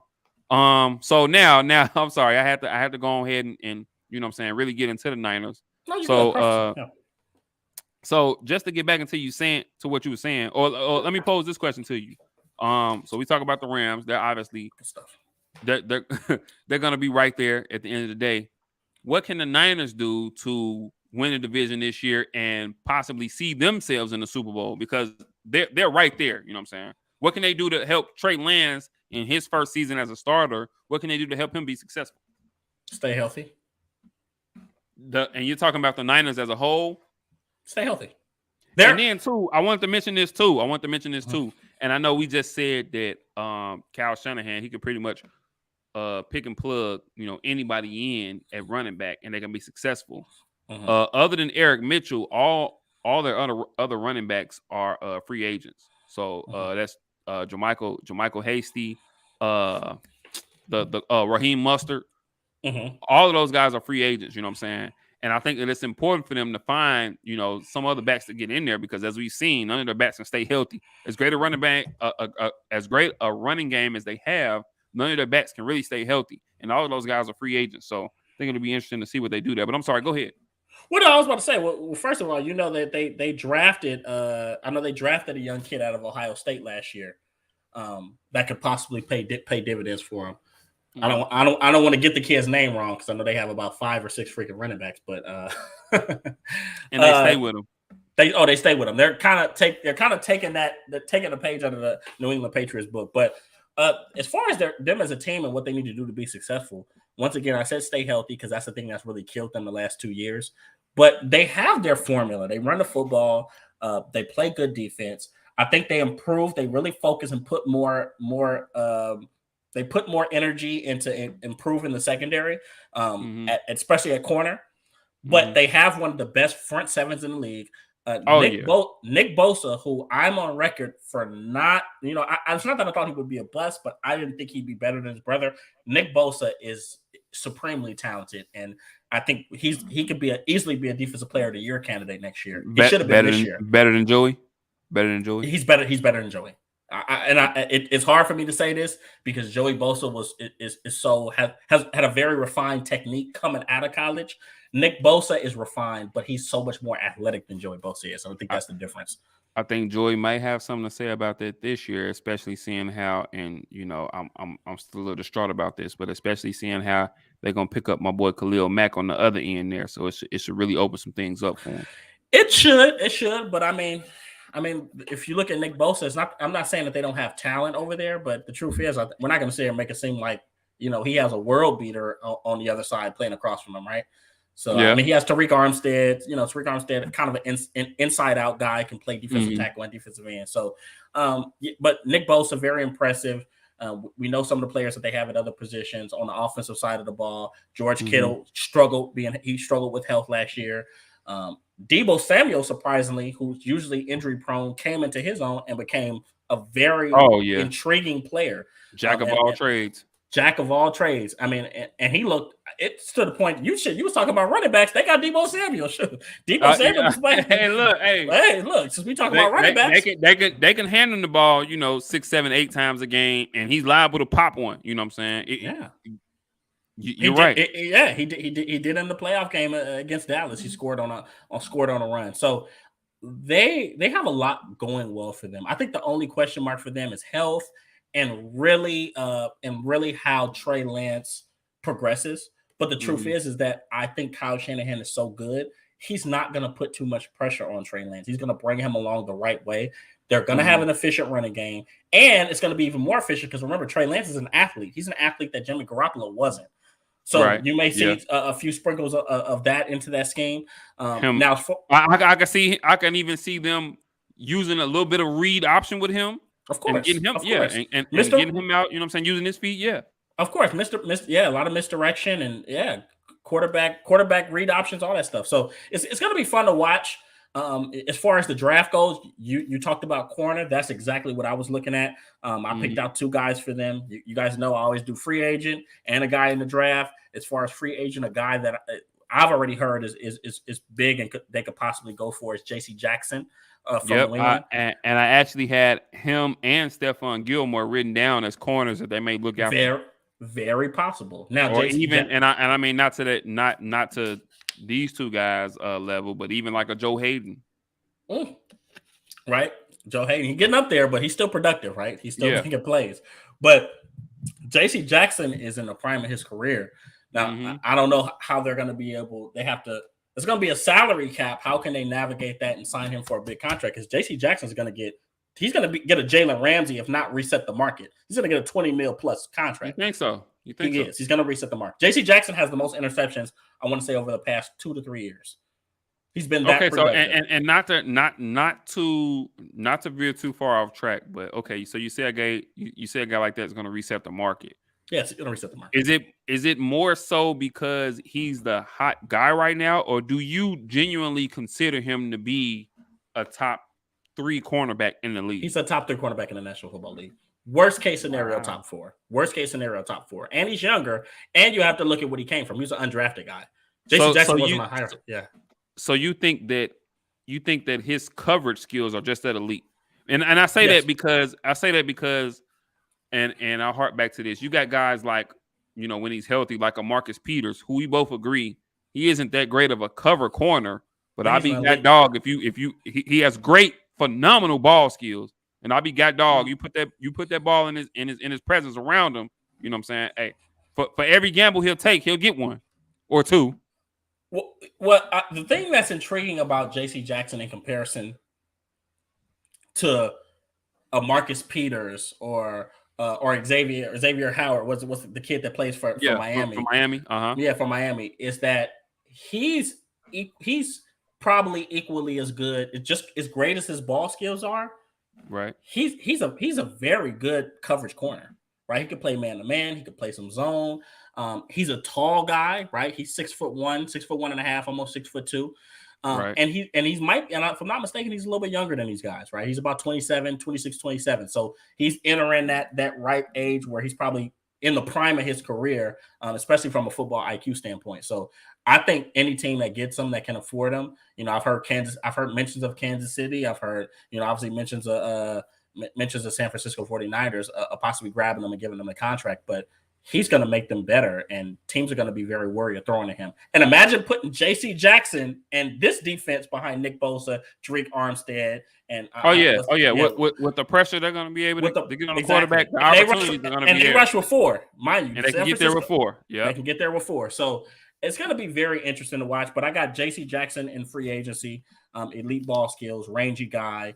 Very resilient. I'll never stop talking about his story. Undrafted guy. He turned it around. Now he's a superstar cornerback. Now, as far as the draft, a guy I liked that I think will kind of be, you mentioned him not having a first round pick, Tariq Woolen, all right, from UTSA, right? Texas San Antonio, University of Texas San Antonio. Right. He's intriguing prospect, 6'4", right? Sub 200 pounds, ran a 4.26. In the 40, right, at 6'4". So this is like a lot of guys. There were a few guys who were sub 4.3 this year, though. Exactly. So he's kind of in that mode. And now the thing about the knock on Tariq Woolen, why I think he obviously won't get picked in the first round, is because he's still inexperienced. He's kind of a little bit like Trayvon Diggs, didn't have too much experience as a cornerback. So he's only been playing cornerback for 2 years. Right. So you get a guy, there's going to be a learning curve, but once again, look at the front 7 you would possibly be placing him behind. So he's not going to be left out on an island, but he has great recovery speed. He's still learning the nuances, but he's shown that he can take the ball away. Sometimes he'll shy away from his help and run support, but he's still growing physicality in that area as well. Can play man-to-man, can play bump and run coverage. But once again, for him, it's just a coaching and technique standpoint, but it's not a talent standpoint. So if you bring a guy like him into your building, I mean, let's be honest, with a little bit of coaching, I say by year 2 or 3, it wouldn't surprise me at all if he's an all-pro corner in the National Football League. All right. All right, so we're gonna move on here. The Arizona Cardinals. All right, and actually the Arizona Cardinals actually finished second in this division at 11-6. Okay. Although they started out 7-0, Okay. and then they were 4-6 down the stretch in their last 10 games. Cliff Kingsbury is their coach. They got the 23rd pick in the first round. This past season, they lost in the divisional round to the LA Rams, a game in which one Kyler Murray, you can say, probably had the worst game of his career. Kyler Murray in that game, And in his football career. In his football career, yeah. For first playoff game ever, probably had the first worst game in his football career. We actually hit on Kyler Murray last week and some of his demands and some of the things that's being said about him and how he's kind of spoiled. But obviously, he seems to be a little unhappy with some of the things that are going on. These Cardinals have a slew of free agents. Include Chandler Jones, Zach Ertz, Jordan Hicks, AJ Green, Christian Kirk, James Conner, who, if I'm not mistaken, James Conner led the league and made it to the Pro Bowl. And if I'm not mistaken, he led the league in rushing touchdowns this year. He did. So I mean, they have a slew of big name, prime time free agents. You know what I'm saying? Really important guys to this team. I don't know what their view is in the future. I don't know who they plan on bringing back. I know Chandler's getting up there in age. Zach Ertz getting up there. You know what I'm saying? AJ Green obviously he's about to be 34 this upcoming season. Obviously getting up there in age. Me personally, I wouldn't be surprised if we seen this team kind of go in reverse, take a downfall. I wouldn't be surprised if they didn't get back to that 11-win plateau this year, and you see them finish third, but maybe you might see them at a 7-10 or 8-9 or something. I wouldn't be surprised at all. But as far as you, what do you think? How can they possibly get back to the 11-win plateau or further? What can they do to get the most success out of this team this season? Well, obviously, it's going to start with Kyler Murray, right? We know he's going to have to improve his play, and he's going to have to give us a full sample size and not play 6 MVP caliber games and then be terrible every fucking game after, right? So he's definitely going to have to. And I was gonna say, it seems like, and it's the same, thing with him every year. He starts every season, he comes out hot. You know what I'm saying? He's playing ball, he's doing his thing, he's making plays, and then it seems like as the season goes on, I don't know if it's because of he's so small in stature, but it seems like his play just seems to deteriorate. You know what I'm saying? It seems like his health seems to deteriorate. It seems like he and the team gets worse and worse. But I think it's fair to say that they go where Kyler Murray takes them. And let me mention this too. I'll say this too. Obviously, I think that, like I said, they started out 7-0. I think that you kind of seen the downfall of their team kind of coincide with DeAndre Hopkins getting hurt and then ultimately missing the rest of the season. But I think you can't overlook the fact that Kyler Murray for the last couple years, I mean, it's been the same thing. He comes out to a hot start, and then he tails off during the end, as the season wanes on. So what do you think about these guys, and how do you feel about them heading into this 2022 season? What can they do to possibly get back to 11-6, get back into the playoffs, or even better? What can they do to possibly win this division? Okay, well, outside of Kyler Murray, we're going to have to take a hard look at Cliff Kingsbury. I've always had questions about Cliff Kingsbury. Let's be real. Wasn't a winning coach in college. It wasn't a winning coach in college. Cliff Kingsbury, they went, watch this. They finished second in their division. They did. Cliff Kingsbury is the 4th best coach in that division. He is. You're absolutely right.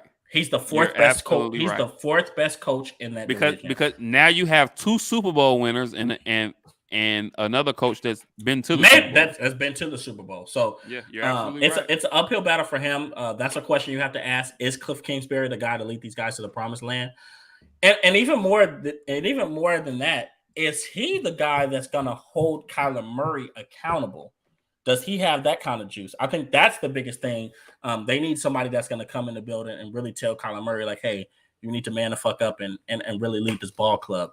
So you have some questions about the head coach and the quarterback. That's drastic, right? That's big. Right. But when looking at the roster, granted they have free agents. Last year, actually, even after DeAndre Hopkins got hurt, they still were a really good football team. They had depth. I don't know if you remember, Kyler Murray gets hurt. They actually they won 2 or 3 games while he was hurt.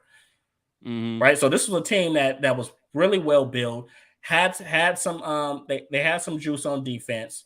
Obviously Chandler Jones had a really good season, and they still had Jordan Hicks, and they had those young guys and Zayvon Collins. All those guys are free agents though. We just mentioned, true. Chandler and Jordan Hicks. Those guys are free agents. And like I said, I just wrote down a couple names. They have a slew of free agents who really played major time for them this season. Yeah. So then the question is what moves are you making to make these guys confident? Because it's not like Arizona's a cap strap team, right? They have something to work with. And Kyler Murray hasn't even gotten his contract yet. Yep. What are you doing to make these guys confident enough to sign back to you? Because now you're talking about Chandler Jones is talking about going to Buffalo. He's a Buffalo guy. He's born in Rochester. So he's talking about going and playing for the Buffalo Bills and be home. So, but that speaks volumes about adding him to that defense would be nasty, right? It's going to be absolutely nasty. They're already a Super Bowl contender, top 4 team in the NFL. So Arizona, it's kind of a reset, but I hope they can re-sign some of these guys. I think as far as what they need to add another receiver so Kyler Murray can stop fucking crying. Everything shouldn't be dependent. Well, let me say this though. I feel like he makes it seem as if they haven't made efforts to get guys in there. You know what I'm saying? They went out and got Zach Ertz. You know what I'm saying? They went out and got who was productive. Who was productive? They went out and got AJ Green, who obviously he wasn't the Cincinnati AJ Green, but he was still productive. They went out and got James Conner, who, like we just said, led the league in rushing touchdowns. He was extremely productive. A Pro Bowl season this year. You know what I'm saying? A couple years ago, they went out and made the move for DeAndre Hopkins. You know what I'm saying? Like, they went out of their way to go and get guys for Kyler Murray to help him be successful. And at the end of the day, he has 1 playoff appearance thus far in his career, and a terrible appearance at that. He played a terrible game. He had, I think, and we talked about him last week and some of his maturity issues. But I think that it's kind of like Russell Westbrook. He has to take accountability for what he's done or hasn't done to help the situation. You know what I'm saying? But instead, he's thinking about his money right now. And like we said last week, not to say that he doesn't deserve to get paid, because he does. At the end of the day, the team has. He deserves to get paid now, though. Not now. You said he doesn't? Not now. Not right at this moment. Right now. Okay. Well, I think maybe you wait a year. But okay. Now? Okay. I'll kind of push back on that, because I think that he's done enough to get paid now. You know what I'm saying? If you look at it, since he's been there, they've improved and they've went up in wins every year. You know what I'm saying? And now this is equated this past season with a playoff appearance. You know what I'm saying? So I think he's done enough to get a new contract, but I think in his eyes, he views himself. I think that he thinks that it's his time and he's gonna reset the market again. And that I don't agree with. You know what I'm saying? I think he's somewhere between a $28 to $34 million guy. Whereas I think he thinks he's a $35 to $40 million guy. No, I think that's where I disagree. Now, I do think they should pay him now. But I don't know. And I'll counter that. He thinks he's a $40 to $50 million guy. And he's not. He's absolutely not. If he thinks he's going to reset the market, he's crazy. So that's my point. For him to get the money that he wants, he needs to wait a year, and he needs to just focus on playing football. But obviously, we can go down that rabbit hole again, talking about the bullshit statement that his agent put out. But even in that could go both ways on either side. Because you could look at and I'm gonna bring up your boy. You could find yourself in a Dak Prescott situation where, okay, you wait, all of a sudden he goes out there and boom, he balls out, and now you gotta pay him You know what I'm saying? True. You got to go ahead and break them off. You know what I'm saying? True, So, but I think the biggest thing, especially when in comparison to a Dak Prescott, who will cover the NFC East in the coming weeks, Kyler Murray has displayed terrible intangibles, terrible leadership. He's shown himself to be kind of very childish and spoiled. Talented player. I'm not taking anything away from him. I love his skill set. I love his arm. I love his athleticism. But you're looking at Kyler Murray right now like, do I want you to lead my franchise? Word. So not only do you have question, I can deal with you having question marks on the field if you have great intangibles, i.e. Dak Prescott. Question marks on the field, great intangibles. But I'm going to pay you 43, 45 mil, reset the market, and you have terrible, questionable play on the field, and you have questionable intangibles. You have one playoff appearance in which you played terrible. Terrible. Look like one of the worst quarterbacks in the league. You look like Pop Warner. Exactly. So that's my biggest thing, and I just don't know. They have a lot of work to do, not just roster-wise, but culture-wise. Because I think a lot of guys are looking at more guys. That's the thing. It's so much that goes on behind the scenes that we don't know in these locker rooms. In my opinion, if I were to guess, there are a lot of guys in that locker room that are looking at Kyler Murray like. But I also think this is a big year for Cliff Kingsbury. It is. He's on the hot seat. I agree. I think he's on the hot seat. You know even after them re-upping and giving him a new contract, he's on the hot seat. Believe it or not, it wouldn't surprise me at all if they cut. Let Arizona start out the season losing. Yeah. Oh yeah. I can see that. Especially, and then like we said, I mean, and that's another topic for another day. But he really didn't deserve the job. No, he didn't. He really didn't deserve the job. You know what I'm saying? When they signed Cliff Kingsbury, I was like, where did this come from? Like I said, he was a losing coach on the collegiate ranks. Right. If you can go Google Cliff Kingsbury right now and look at his record collegiately. He's a losing coach collegiately. Now he was known for having, phenomenal offenses. They would score a lot. Explosive, but they didn't win games. But they didn't win. You know what I'm saying? And lo and behold, he gets a job with the Arizona Cardinals. Man, make it make sense. But word. But yeah, no. So that team that's what they have to figure out when looking at the talent. I talk about free agents. I pinpointed two guys that I think could be productive for them. Okay. One for the free agent, I named Allen Robinson. Okay. Right. So in that instance, I'm assuming that you think that I think AJ Green's gone. I'm thinking that you're assuming that they lose a Christian Kirk.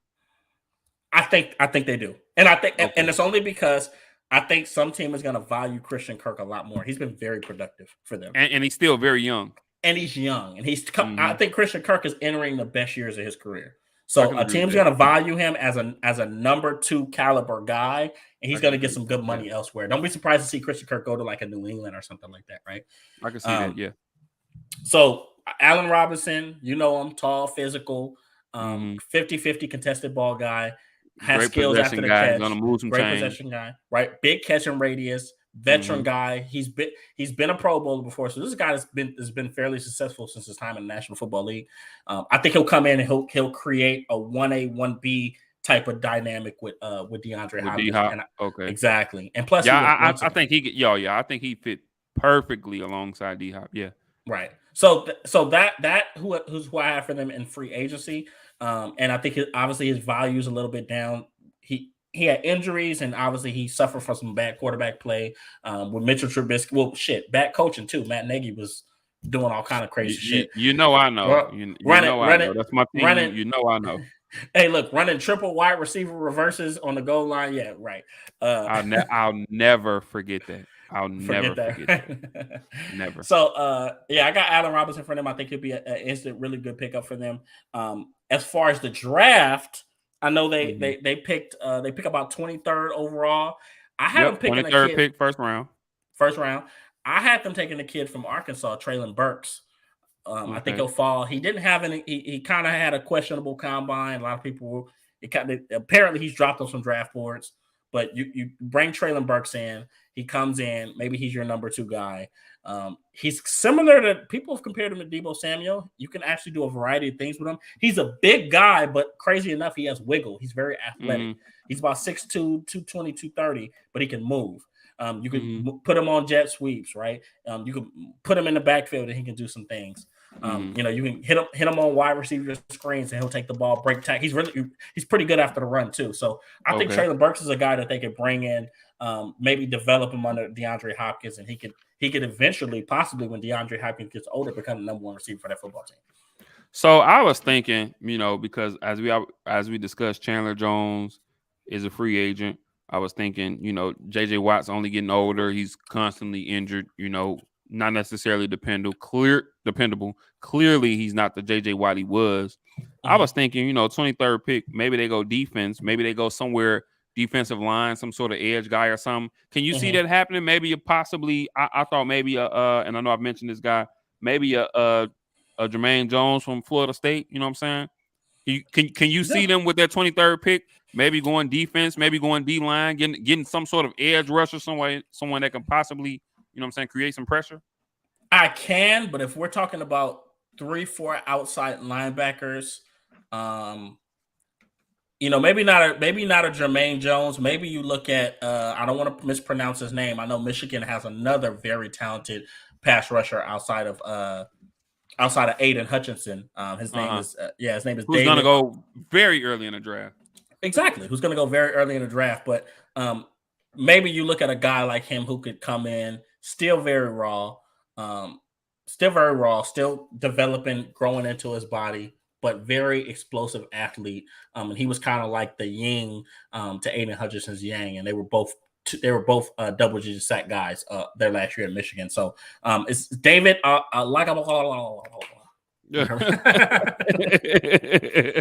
was a great effort. That was a great attempt. Right? That was a great attempt, bro. Right? So I don't want to mispronounce his name, guys. Just look him up. But you know, I look at them bringing in a 3-4 outside linebacker because that's what they run. You know, maybe not because Jermaine Johnson is more of a guy in a 4-man front that could probably be your strong side or possibly weak side defensive end. Okay, more of a traditional guy. More of a traditional guy. Has some explosion though. All right. Last but not least, NFC West. The Seattle Seahawks. Now, obviously in the recent days, first of all, Seattle probably clearly in full rebuild, okay? In the recent days, we already discussed the traded Russell Wilson to the Broncos. On the same day, they let linebacker, I'm sorry, Wagner. They let Bobby Wagner go. Okay. And crazy enough, I didn't know this. Crazy enough, Russell Wilson and Bobby Wagner were drafted on the same day, and they got let go on the same day. One via trade, one via being released. Same day though. Isn't that crazy? Well, I think they wanted to do right by him. Yeah. But they owed him that. They owed him that. But let him tell it. Let him tell it. They didn't even freaking they didn't even reach out to him. So they didn't let him know that this what was coming for him, huh? That's what he told him. He said nobody from the organization contacted me. So, well, I'll tell you about this NFL. I'll tell you, bro. But I think in hindsight they did the right thing by letting him go. Because they're not. They want to send him to somewhere where he's going to contend for a championship. Word. But obviously they finished 7-10 last year. They now have the 9th pick via the trade with the Denver Broncos. So now they have the 9th pick. And they also picked up a few picks out of that trade. So they actually have 8 picks during the draft, but including the number 9th pick.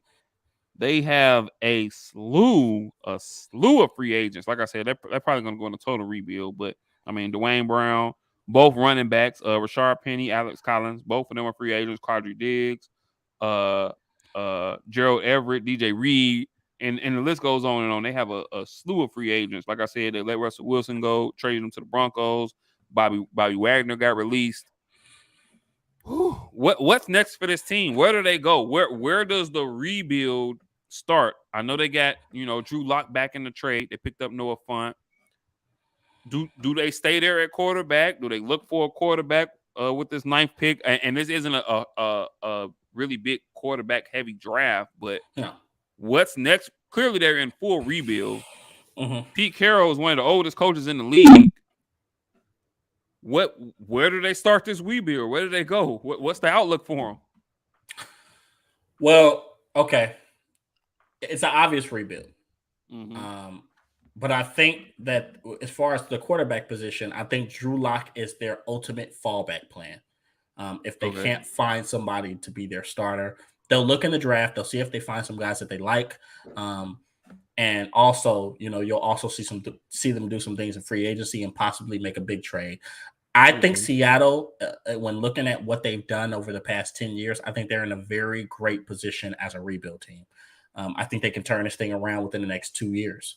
That's how good I feel about them. They got some valuable And you picks. say that because of the draft capital they have, I'm assuming. The draft capital and the coach.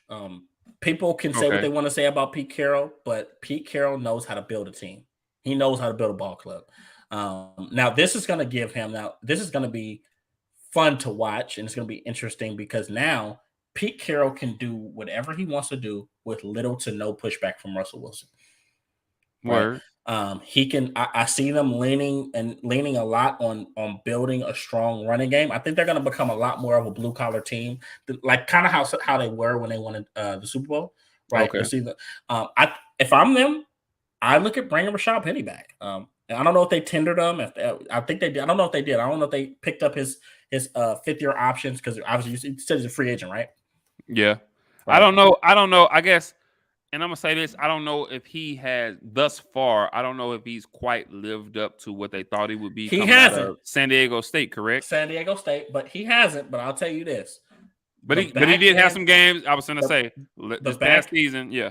he was their glimmer of hope, and you saw him running that football with authority. And I think if you bring him back, you pair him with Chris Carson, who can never fucking stay healthy, by the way. Yeah. I think that they can be very, they can have a very productive running game. And once again, this isn't going to be an overnight deal.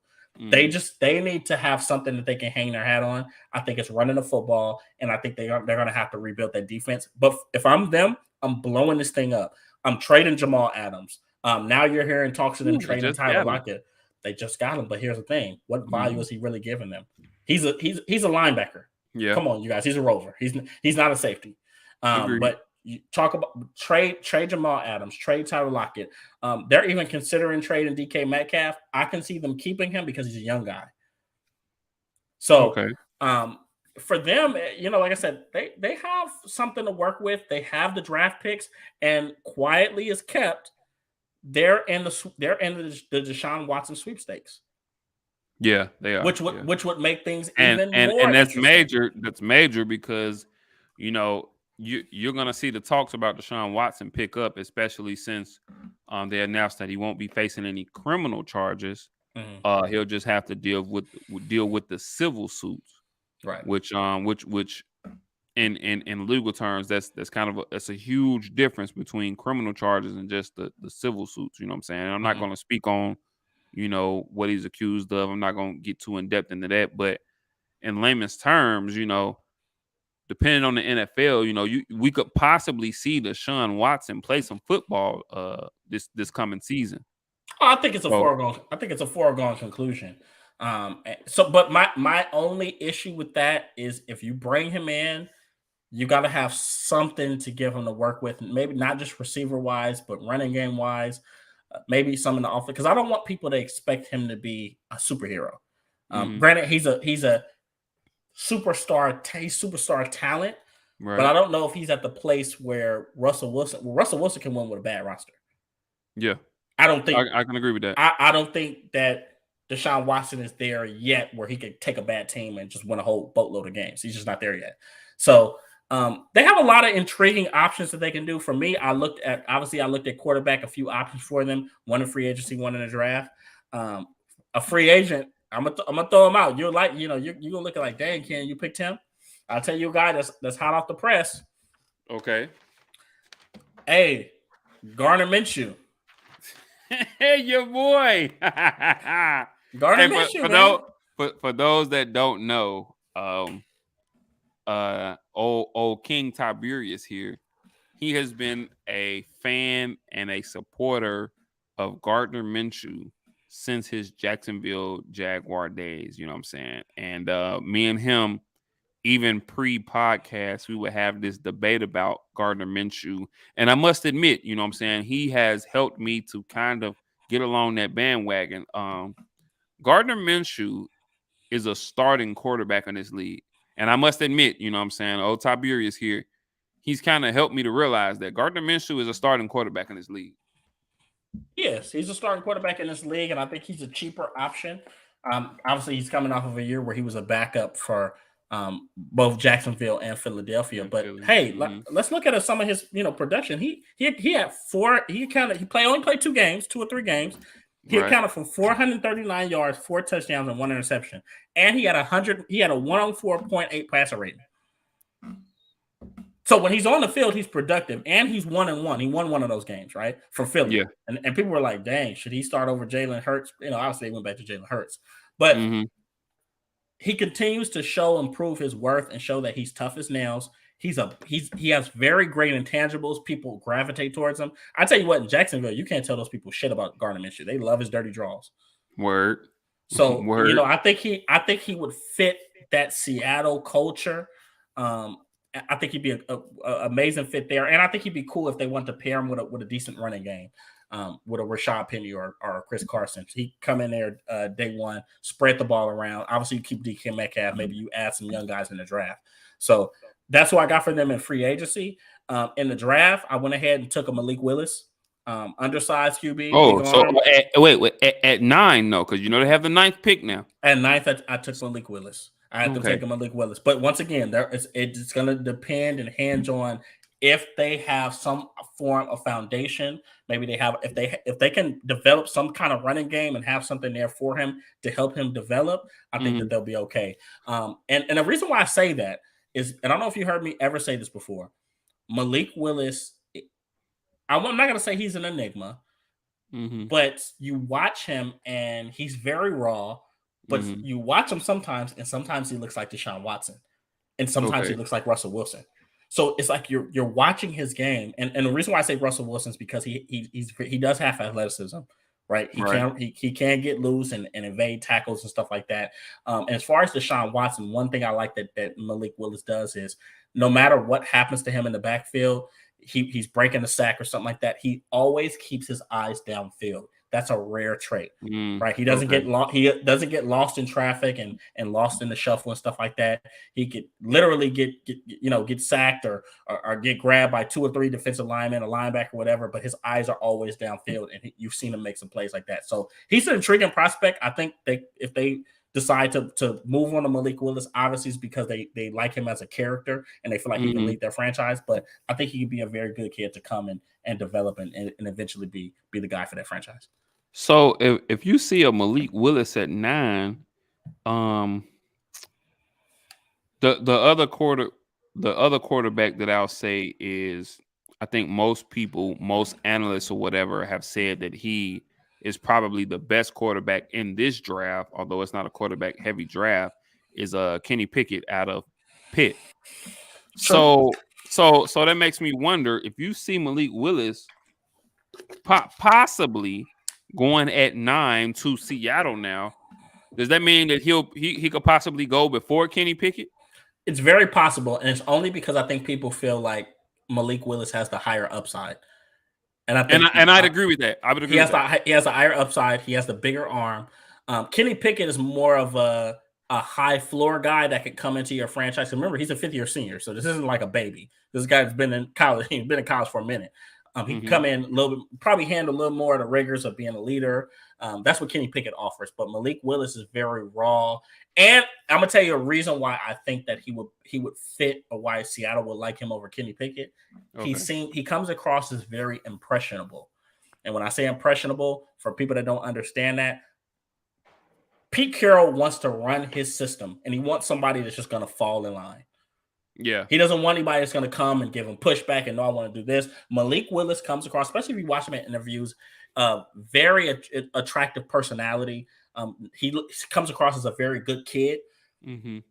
He's a guy that's going to come to your ball club. He's going to follow the script. He's going to do what he needs to do. He's not disrespectful. Very, very good kid. So that's why I think Malik Willis would be a better fit for Seattle versus a Kenny Pickett, where I think Kenny Pickett needs to go somewhere where he has a little bit more. He's not a cocky guy, but I think he needs to go somewhere where he has a little bit more room to maneuver as far as his personality and in the leadership role. No, I get that. Yeah. All right. Well, there you have it. Rooted in football, our NFC West outlook. However, since we're still speaking on the NFC West, we got to do it. One very, very, very, very familiar name has found himself back in the news and, making a few waves here. You know what I'm saying? Starting a few rumors here. And I'm going to say his name. One Colin Kaepernick, former quarterback of the San Francisco 49ers. And he put himself out there, made a little tweet, made a little post or whatever, dropped a little video just letting everybody know that, hey, he's still been working out. He's still in the best shape. And it seems as if he would like to make a comeback in the NFL. So, Tiberius, I'm going to ask you, man, can you see an outlet? Is there a way? Can you see a way where Colin Kaepernick gets back into the NFL? And if so, can you see him being successful? Okay, first you're gonna have to define successful. So my thing with Colin Kaepernick, can you see him getting? I'm gonna say, can you see him getting back into a starting role with an NFL team? No. I think that ship is sailed, especially with the time away from the game. Quarterback is not like running back. Right. It's not like, you're not going to just get up and just, hey, I want to play. No, quarterback is a very cerebral position, especially since the years that Colin Kaepernick has been in the league. Right. He hasn't played since 2016 or 2022. Not to mention he's 34. He's 34. Right. So he's older. He may be a little wiser, but the truth is he hasn't played the game. He hasn't played the game, especially at this level, for about 5-6 years. Somebody made a funny joke on social media, said Colin Kaepernick been throwing the air for about 5 years. Oh my God. And I was weak. Wait a minute though. Has it really been that long since he's played an NFL 2016. Game? It's been 20. Seriously though. Seriously. He hasn't played an NFL game since 2016. Since 26 freaking team. That was his last time being in the league, right? So it's been that long. But my issue with Colin Kaepernick is, the truth is kind of similar to, we talked about, we were having conversations about Cam Newton earlier this offseason. Mm-hmm. There are 32 better quarterbacks than Colin Kaepernick. There are. Wait. I'll say that at this point in time, right now, because he's been out of the league for so long, when his name was hot, when everything initially started, there were 32 better quarterbacks. Supposedly protesting for him taking kneeling or whatever. I don't think in 2016, 2017, when all this first started, I don't think there were 32 better quarterbacks. There were 31 probably. Even then.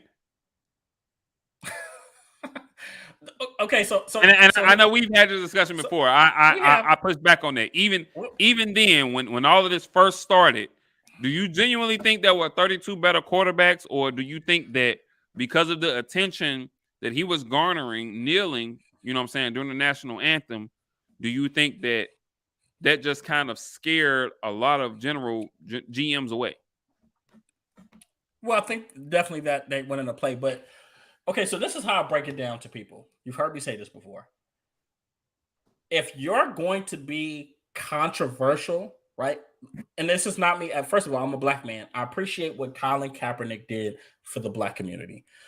He shed light on social injustice and, racial prejudice against, African Americans and people of color.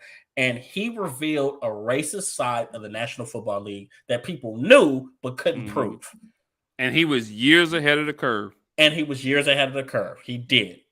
Now, that being said, when you do things like that, it incurs consequences.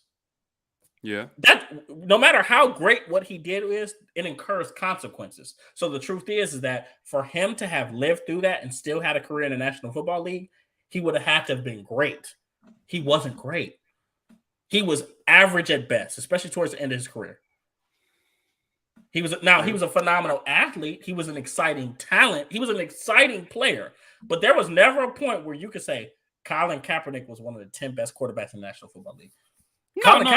I would never say that. Ever. But I don't think there were 31, 32 quarterbacks better than him at that time. I think that there were guys that you could look at that could give you equal amount of production and less headache, or less publicity, not less headache. And it's very. And I'm gonna throw a name out that's going to be a similarity. It's not going to be the same thing, but you'll catch my drift, right? I talked about Tim Tebow on my other podcast, right? Okay. Tim Tebow, great character. Break room breakdown. Slight, yeah, whatever. Slight plug. Tim Tebow is a very likable guy, very humble guy, man of God, right? This, that, and the third. But the truth is, after a while, no matter how good of a character he was, no matter how strong his intangibles were, no matter how great a leader he wasn't a good enough or great enough player to overcome the publicity that came with him.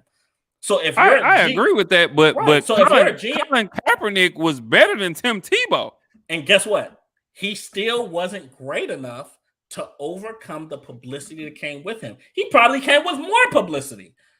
I mean, but we talk about a quarterback who actually got a team to the Super Bowl.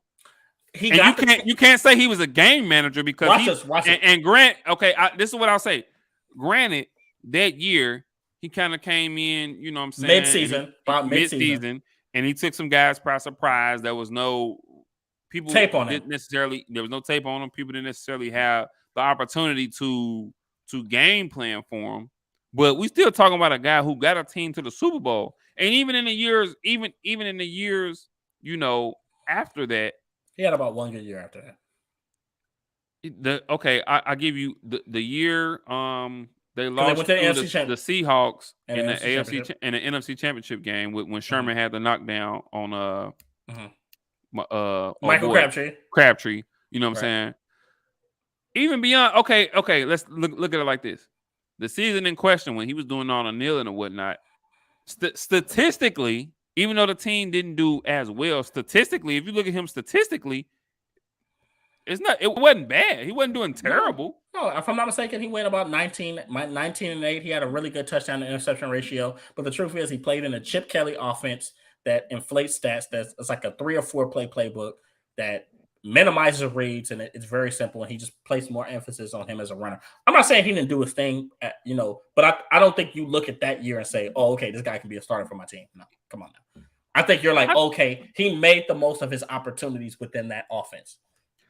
I think the reason why we haven't seen Colin Kaepernick back in the league, I don't think it has anything to do with his play or with his capabilities as much so as it has to do with the fact that this is what I'll say. I think that once this train got rolling and he really got into being an activist and standing up for the things that he was initially kneeling for, I think that he got to a point where, honestly, I don't think he wanted to play football anymore. Because like I said, during that time when all of this initially started to occur, I don't believe that there were 31, 32 quarterbacks better than him. But I think that, okay, obviously, like you said, when you do this, there's going to be unwarranted attention that comes with it. And that's big. It is. And with that being said, I think that, okay, boom, he did it. He raised awareness. The NFL, in their eyes, they did things and they made steps to kind of what they thought helped the situation or make the situation better. And then they looked at it like, okay, hey, we've addressed it. I think the NFL looked at it like, okay, hey, we've addressed it to the best that we could. Even if you remember, obviously they kind of brought Jay-Z on as kind of a whatever position Jay-Z holds in this situation. And I'm not trying to throw a jab because Jay-Z, Jay-Z is my favorite artist in life, in the history of life. I adore Jay-Z. Okay. Mm-hmm. But they brought Jay-Z on in whatever manner they decided to bring him on. Okay, cool. I don't know if you remember, but Jay-Z had kind of, talked and fought and whatever, for him to get, a couple years ago, for him to get, an open almost like a pro day, an open pro day. Mm-hmm. And Colin Kaepernick decided to go about it and do it his way. Right. He decided, no, we're not gonna do it here. We're gonna do it at a whole nother spot. You know what I'm saying? It was a shit show. It was, because all of these NFL guys and scouts or whatever were at said place where it was supposed to be held. And then, at the 11th hour, Colin Kaepernick decides, no, we're going to do it here. And no, I'm only going to do this or do that or whatever. You know what I'm saying? And I think that although I agree with Colin Kaepernick, and though I do think that he was wronged by the NFL, and although I think that he was blackmailed, at that time, it would seem as if he still was trying to play football at that time. And if that was the case, if he was still trying to play football, then I think at some point he had to, and I don't want to say this is going to sound bad. It's really going to sound bad. But I think at some point he had to kind of humble himself and do what he needed to do to play football. And I'm not saying to lay down on his morals or his beliefs, but I just feel like if he really wanted to play football, he would have went into that. He would have went into that event, into that, pro day, so to speak, and he would have kind of humbled himself. He'd have went in there and did what was asked of him. And then after that, once he showed, hey, I can still do this physically. Mm-hmm. Or if he went into the press conferences afterward, and if he went into interviews afterward and said, hey, this is how I feel, this is what's going on, blah, blah, blah, woozy woo, I can respect that. But I mean, bro, if you still want to play football, by choice, you kind of put yourself into this situation. And I'm not disagreeing with that. I salute you. I support you. But then after that, you said that you wanted to still play football. So, I mean, okay, I felt Jay-Z fought to find a way to give him some sort of olive branch. Right. Like, bro, I hate to say the term, because the term that keep coming to my head is play the game. Throw it out. And I hate to say the term play the game. But bro, if you want to, like you said, I'll use your term, like you said, you got to find some sort of common ground. You have to, and I think for Colin Kaepernick, it comes with having an understanding of who you are as a player, right? Let's make this clear, especially for anybody just watching. Colin Kaepernick was not a Deshaun Watson. No, he wasn't a Russell Wilson, who they tried to compare him to, but they were far apart. He wasn't that caliber of player. So was he colluded against? Was he blackballed from the National Football League? He was. But it wasn't hard to do so. It wasn't difficult for them. Word. He wasn't a great enough player to warrant, like the truth is, people are like, even though people complain about it, the truth is like the NFL doesn't miss Colin Kaepernick. And it hurts to say it like that, because I want to see especially another black man be successful, but he has to understand that. And when you do little stuff like that, especially after you talked about the pro day that Jay-Z kind of talked and got for him in Olive Branch, and you go about it in the way that he went about it, well, then it comes across as ungrateful, and maybe it comes across as you want attention, or you kind of want to do things your way. Once again, you already had a righteous cause. This is what I want people. This is what I want to challenge people in their view of Colin Kaepernick. Let's stop talking about him on the field. Let's cut that out. Let's focus on, and let's let his legacy be what he brought to the NFL from a social injustice standpoint. Mm-hmm. That should be his legacy. Him as a player, that fucking ship is sailed. He's never gonna be this starting quarterback. So sports in general, not just to what he brought to the NFL, so sports in general from a social injustice standpoint. Because I feel like he was the beginning. He was the start. He was. And now you have people, have people following suit. I know I watched All American. That shit was fake as fuck when they was kneeling and stuff on All American.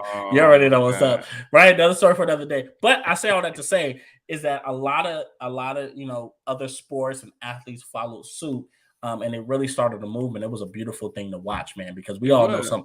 we all know somebody that suffered from social injustice and racism and things. Absolutely. If you We haven't, suffer from if you haven't, yeah, I I was gonna mean, say if you yeah, haven't suffered from it yourself. exactly, right. So that is what I appreciate him for. But that's what I want to challenge people. Stop focusing on him as the football player. That ship is sailed. He was never great in the first place. He was good. He was exciting. He was athletic. He had a big arm. He had his moments.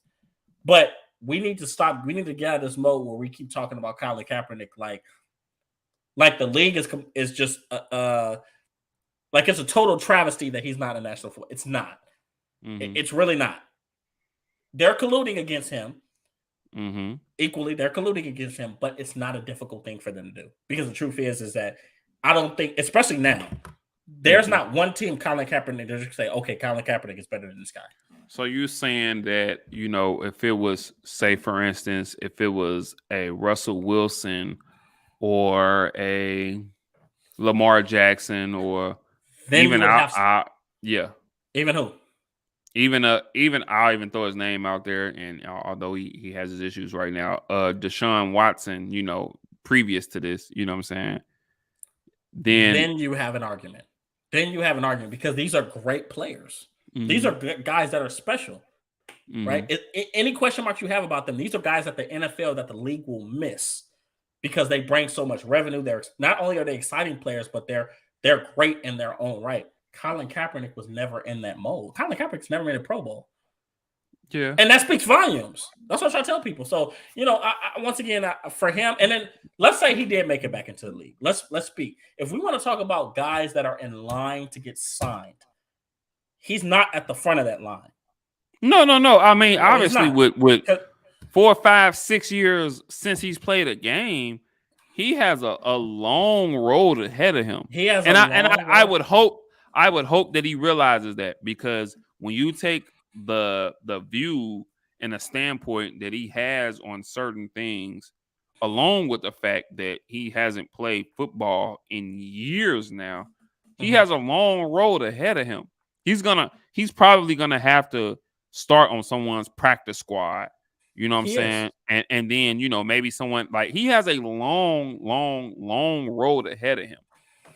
But what I will say is that I have to say this, I don't think that he should have been in this situation in the first place, because I still think, although I agree that he wasn't one of the greats or one of the best quarterbacks in the league, I think that at the time this occurred, he wasn't 31, 32, 33. You know what I'm saying? And I think that he was blackmailed for that. But he was he was at the time, let's say he was either 28, 31, 30, 28, 29, 31, 32, and he had a whole bunch of publicity around him and a whole bunch of attention around him. So that takes away from his value. So I think that's where we differ, because I seen him at that time. I seen him as a middle of the pack quarterback, somewhere between 15 and 20. Knock it off. I can't personally. When he you talking about when he got into this? When he got into this, I seen him somewhere between 15 and 20. He was he might have been top 25 at best. He was not a top 15 quarterback. But okay, so you're not equating the team success, because obviously in them last couple years he spent with San Fran wasn't good. They weren't good. But he was. So, okay, think about this. He was productive in Chip Kelly's offense. By the way, that year, he didn't even start that year. He lost in a quarterback battle. He lost to damn Blaine Gabbert. And it took for Blaine Gabbert to come in and play bad like he always does. for him to get the nod to come in and be the guy. But even though he had some times where he was productive, I mean, he didn't make San Fran a better football team. They didn't win any games. They didn't win. Right. I think they won 4 games that year, 4 games. And that was before Kyle Shanahan took the job. I think Chip Kelly was the head coach. And then the next year was Jim Tom-Sula was before Chip Kelly. My bad, mixing it up. But I say all that to say it was an offense that was probably a little bit more outfitted for his skill set, that was able to mask some of his deficiencies. Everyone knows that Chip Kelly runs a very limited playbook. It's fast. It puts more emphasis on the quarterback as a runner. So it wasn't like he was back there reading defenses and looking safeties off, this, that, and the third. He played in a very simplistic offense, and he had a decent touchdown to interception ratio, and his team didn't win a lot of games. I don't know, man. I think with that being said, I do think that the NFL has a bit of a problem. And I think all of this kind of ties in together, the treatment and what has happened with Colin Kaepernick, along with seeing the rate in which black or men of color have been hired, as far as for their head coaching vacancies. You know what I'm saying? I think the NFL has some issues that they absolutely have to work out, because They do. at the end of the day, man, it's getting sad, bro. You know what I'm saying? I look at this Brian Flores situation and the investigation that's going on with that. And, shout out to Pittsburgh, because they continue to lead the way as far as with men of color getting jobs or whatnot. I mean, we look at it this year, and what Tomlin and Lovie Smith now? Yeah. The only two. And honestly, if we're being honest, I mean, and I love Lovie Smith. I have an affinity for him. You know what I'm saying? He got my Bears to the Super Bowl. You know what I'm saying? I love him. But if we're being honest, that I feel like that Lovie Smith hire was more of a, okay, we gave you guys one, now chill the fuck out. I believe it. Because they were interviewing damn Josh McCown. My point exactly. My point exactly. Josh McCown. And from what I've seen from most reports, they really wanted to hire Josh McCown, but they were afraid of the pushback. The backlash. Yeah. Mm-hmm. Yeah. And that's insane to me, bro. We talking about someone who wasn't extremely successful as an NFL quarterback to begin with. Okay. If I'm not mistaken, he was coaching high school football or something, had no thought, no intention of coaching at any higher level. You know what I'm saying? And now all of a sudden he is in serious consideration for an NFL head coaching job. Come on, man. And we seen what said team, Houston Texans, that's who we're talking about. Right. Said team, we seen what they did to David Culley.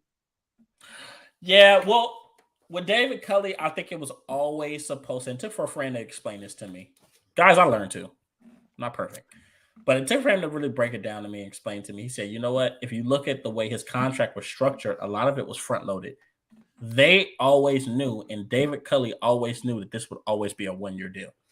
That this was going to be a bridge situation. Because if you look at when they hired David Culley, they hired David Culley because they couldn't get anybody else. Mm-hmm. He was kind of like a fallback option.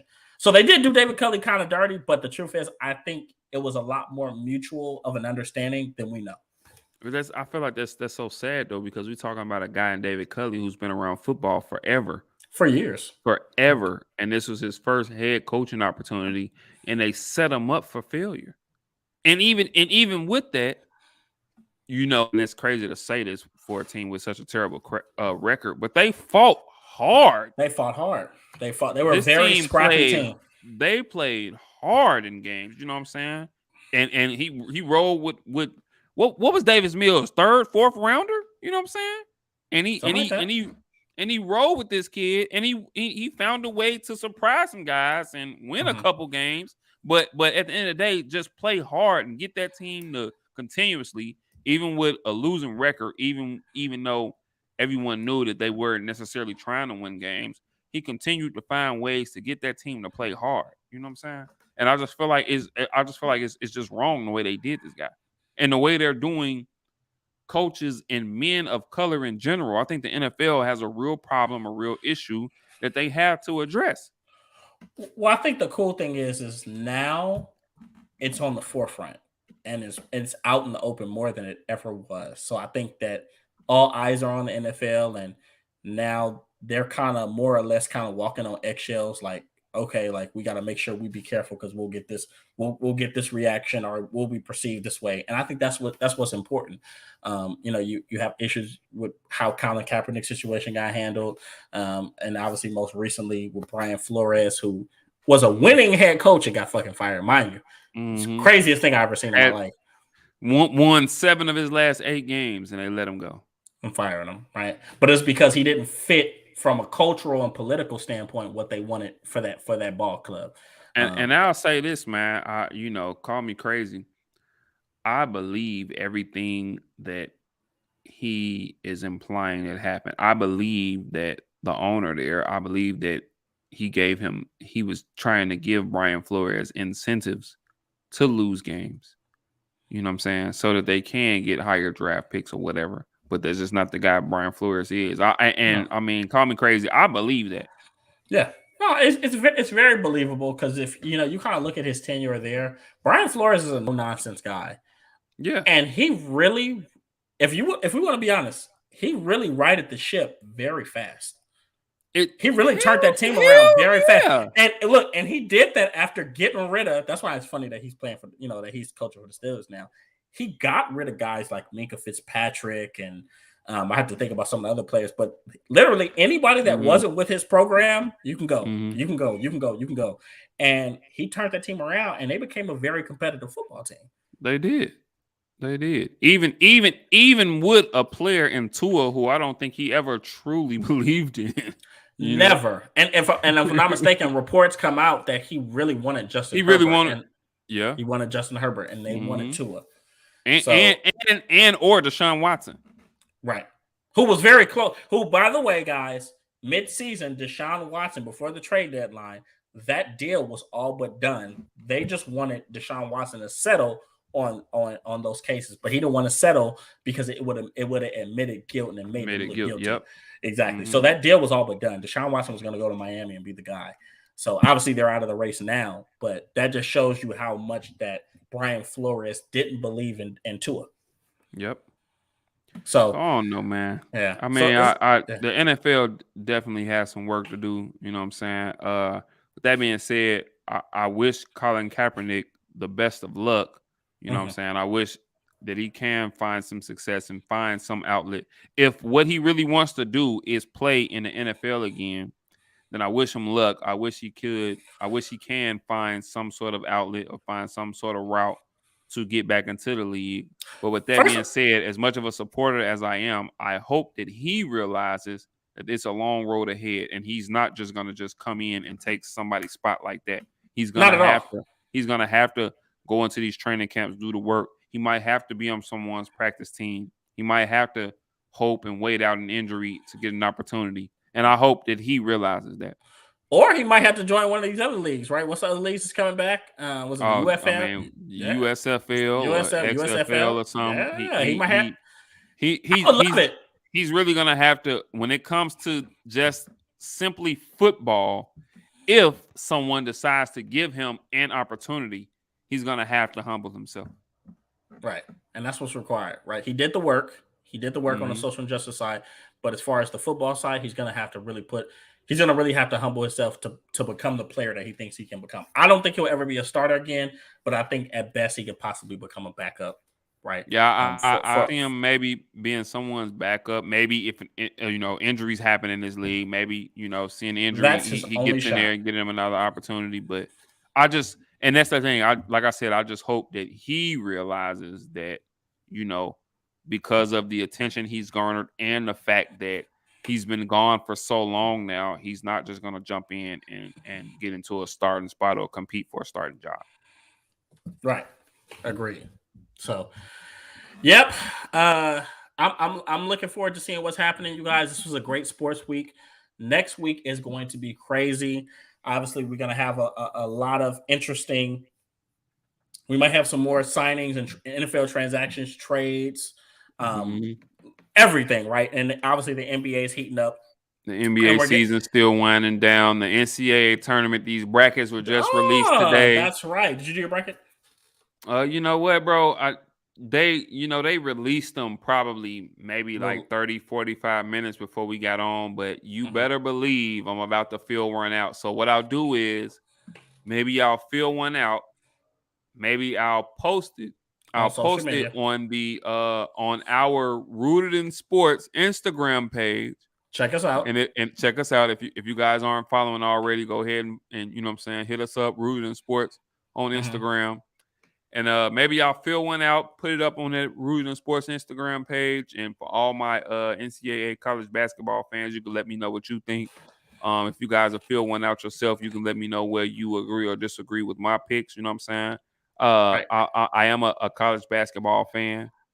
and it should be interesting, man. This tournament is going to be this NCAA tournament is going to be crazy because I feel like there's not really one dominant team this year. You know what I'm saying? There's really 5 or 6 teams that you can see winning it all this year. So yeah, I'm gonna fill one out. I'm gonna put it up on that Rooted in Sports Instagram page. Go ahead and follow us on Instagram.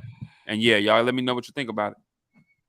And when you guys see mine, it's gonna be very Pac-12 bias. So don't kill me about it. USC, UCLA, Arizona. So, I'm excited. Speaking of, hold on, and we're gonna get up out of here. But speaking of King Tiberius, okay. I pose a little friendly wager, you know what I'm saying? Since we on right now, a little friendly wager. Okay. I fill out my bracket. You fill out your bracket. Okay. And we'll let it run, right? And we'll go by record. Okay.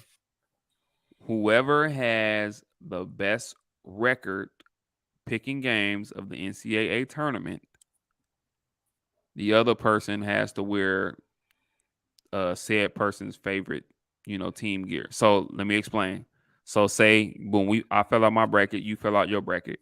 If you have a better, record than me, then I have to do a podcast and a Dallas Cowboys hat or a Dallas Cowboys t-shirt or something like beautiful. that. How about this? Dallas Cowboys t-shirt and USC hat. I'm a USC fan, guys, by the way. Okay, Dallas Cowboy t-shirt, USC hat. But in return, if I fill out my bracket and I have a better overall record picking those games than you do, then you have to do a podcast and I'm gonna say a Chicago Bears t-shirt and a Chicago Bulls hat, or a Chicago Bears hat, a Chicago Bulls t-shirt or something. Chicago all the way, Chi-Town stand up. But just little friendly wager, little razzle dazzle, little some. What's up, man? You down? Hey, I mean, it's not too rich for my blood. All right, there it is. Y'all heard it here first. Y'all heard it here first. Rooted in Sports. There it is. Y'all heard the man. So we're gonna go ahead and fill our brackets out. I said what we both put our brackets up on the Rooted in Sports Instagram page. We're gonna put our brackets up on the Rooted in Sports page on Instagram. Go ahead and check us out. And tell you the truth, if you guys want to send us your brackets, we'll put it in our story.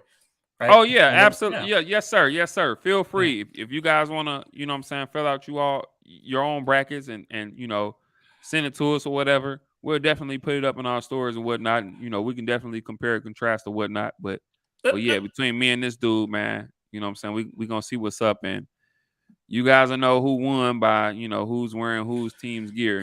That's gonna be a glorious podcast. A glorious podcast. He's gonna look good in that USC hat, huh? You know what? Because you caramel, okay? You know what I'm saying? You gonna fit just right with that Bears blue and orange. You know what I'm saying? It's gonna look good on you. You know what I'm saying?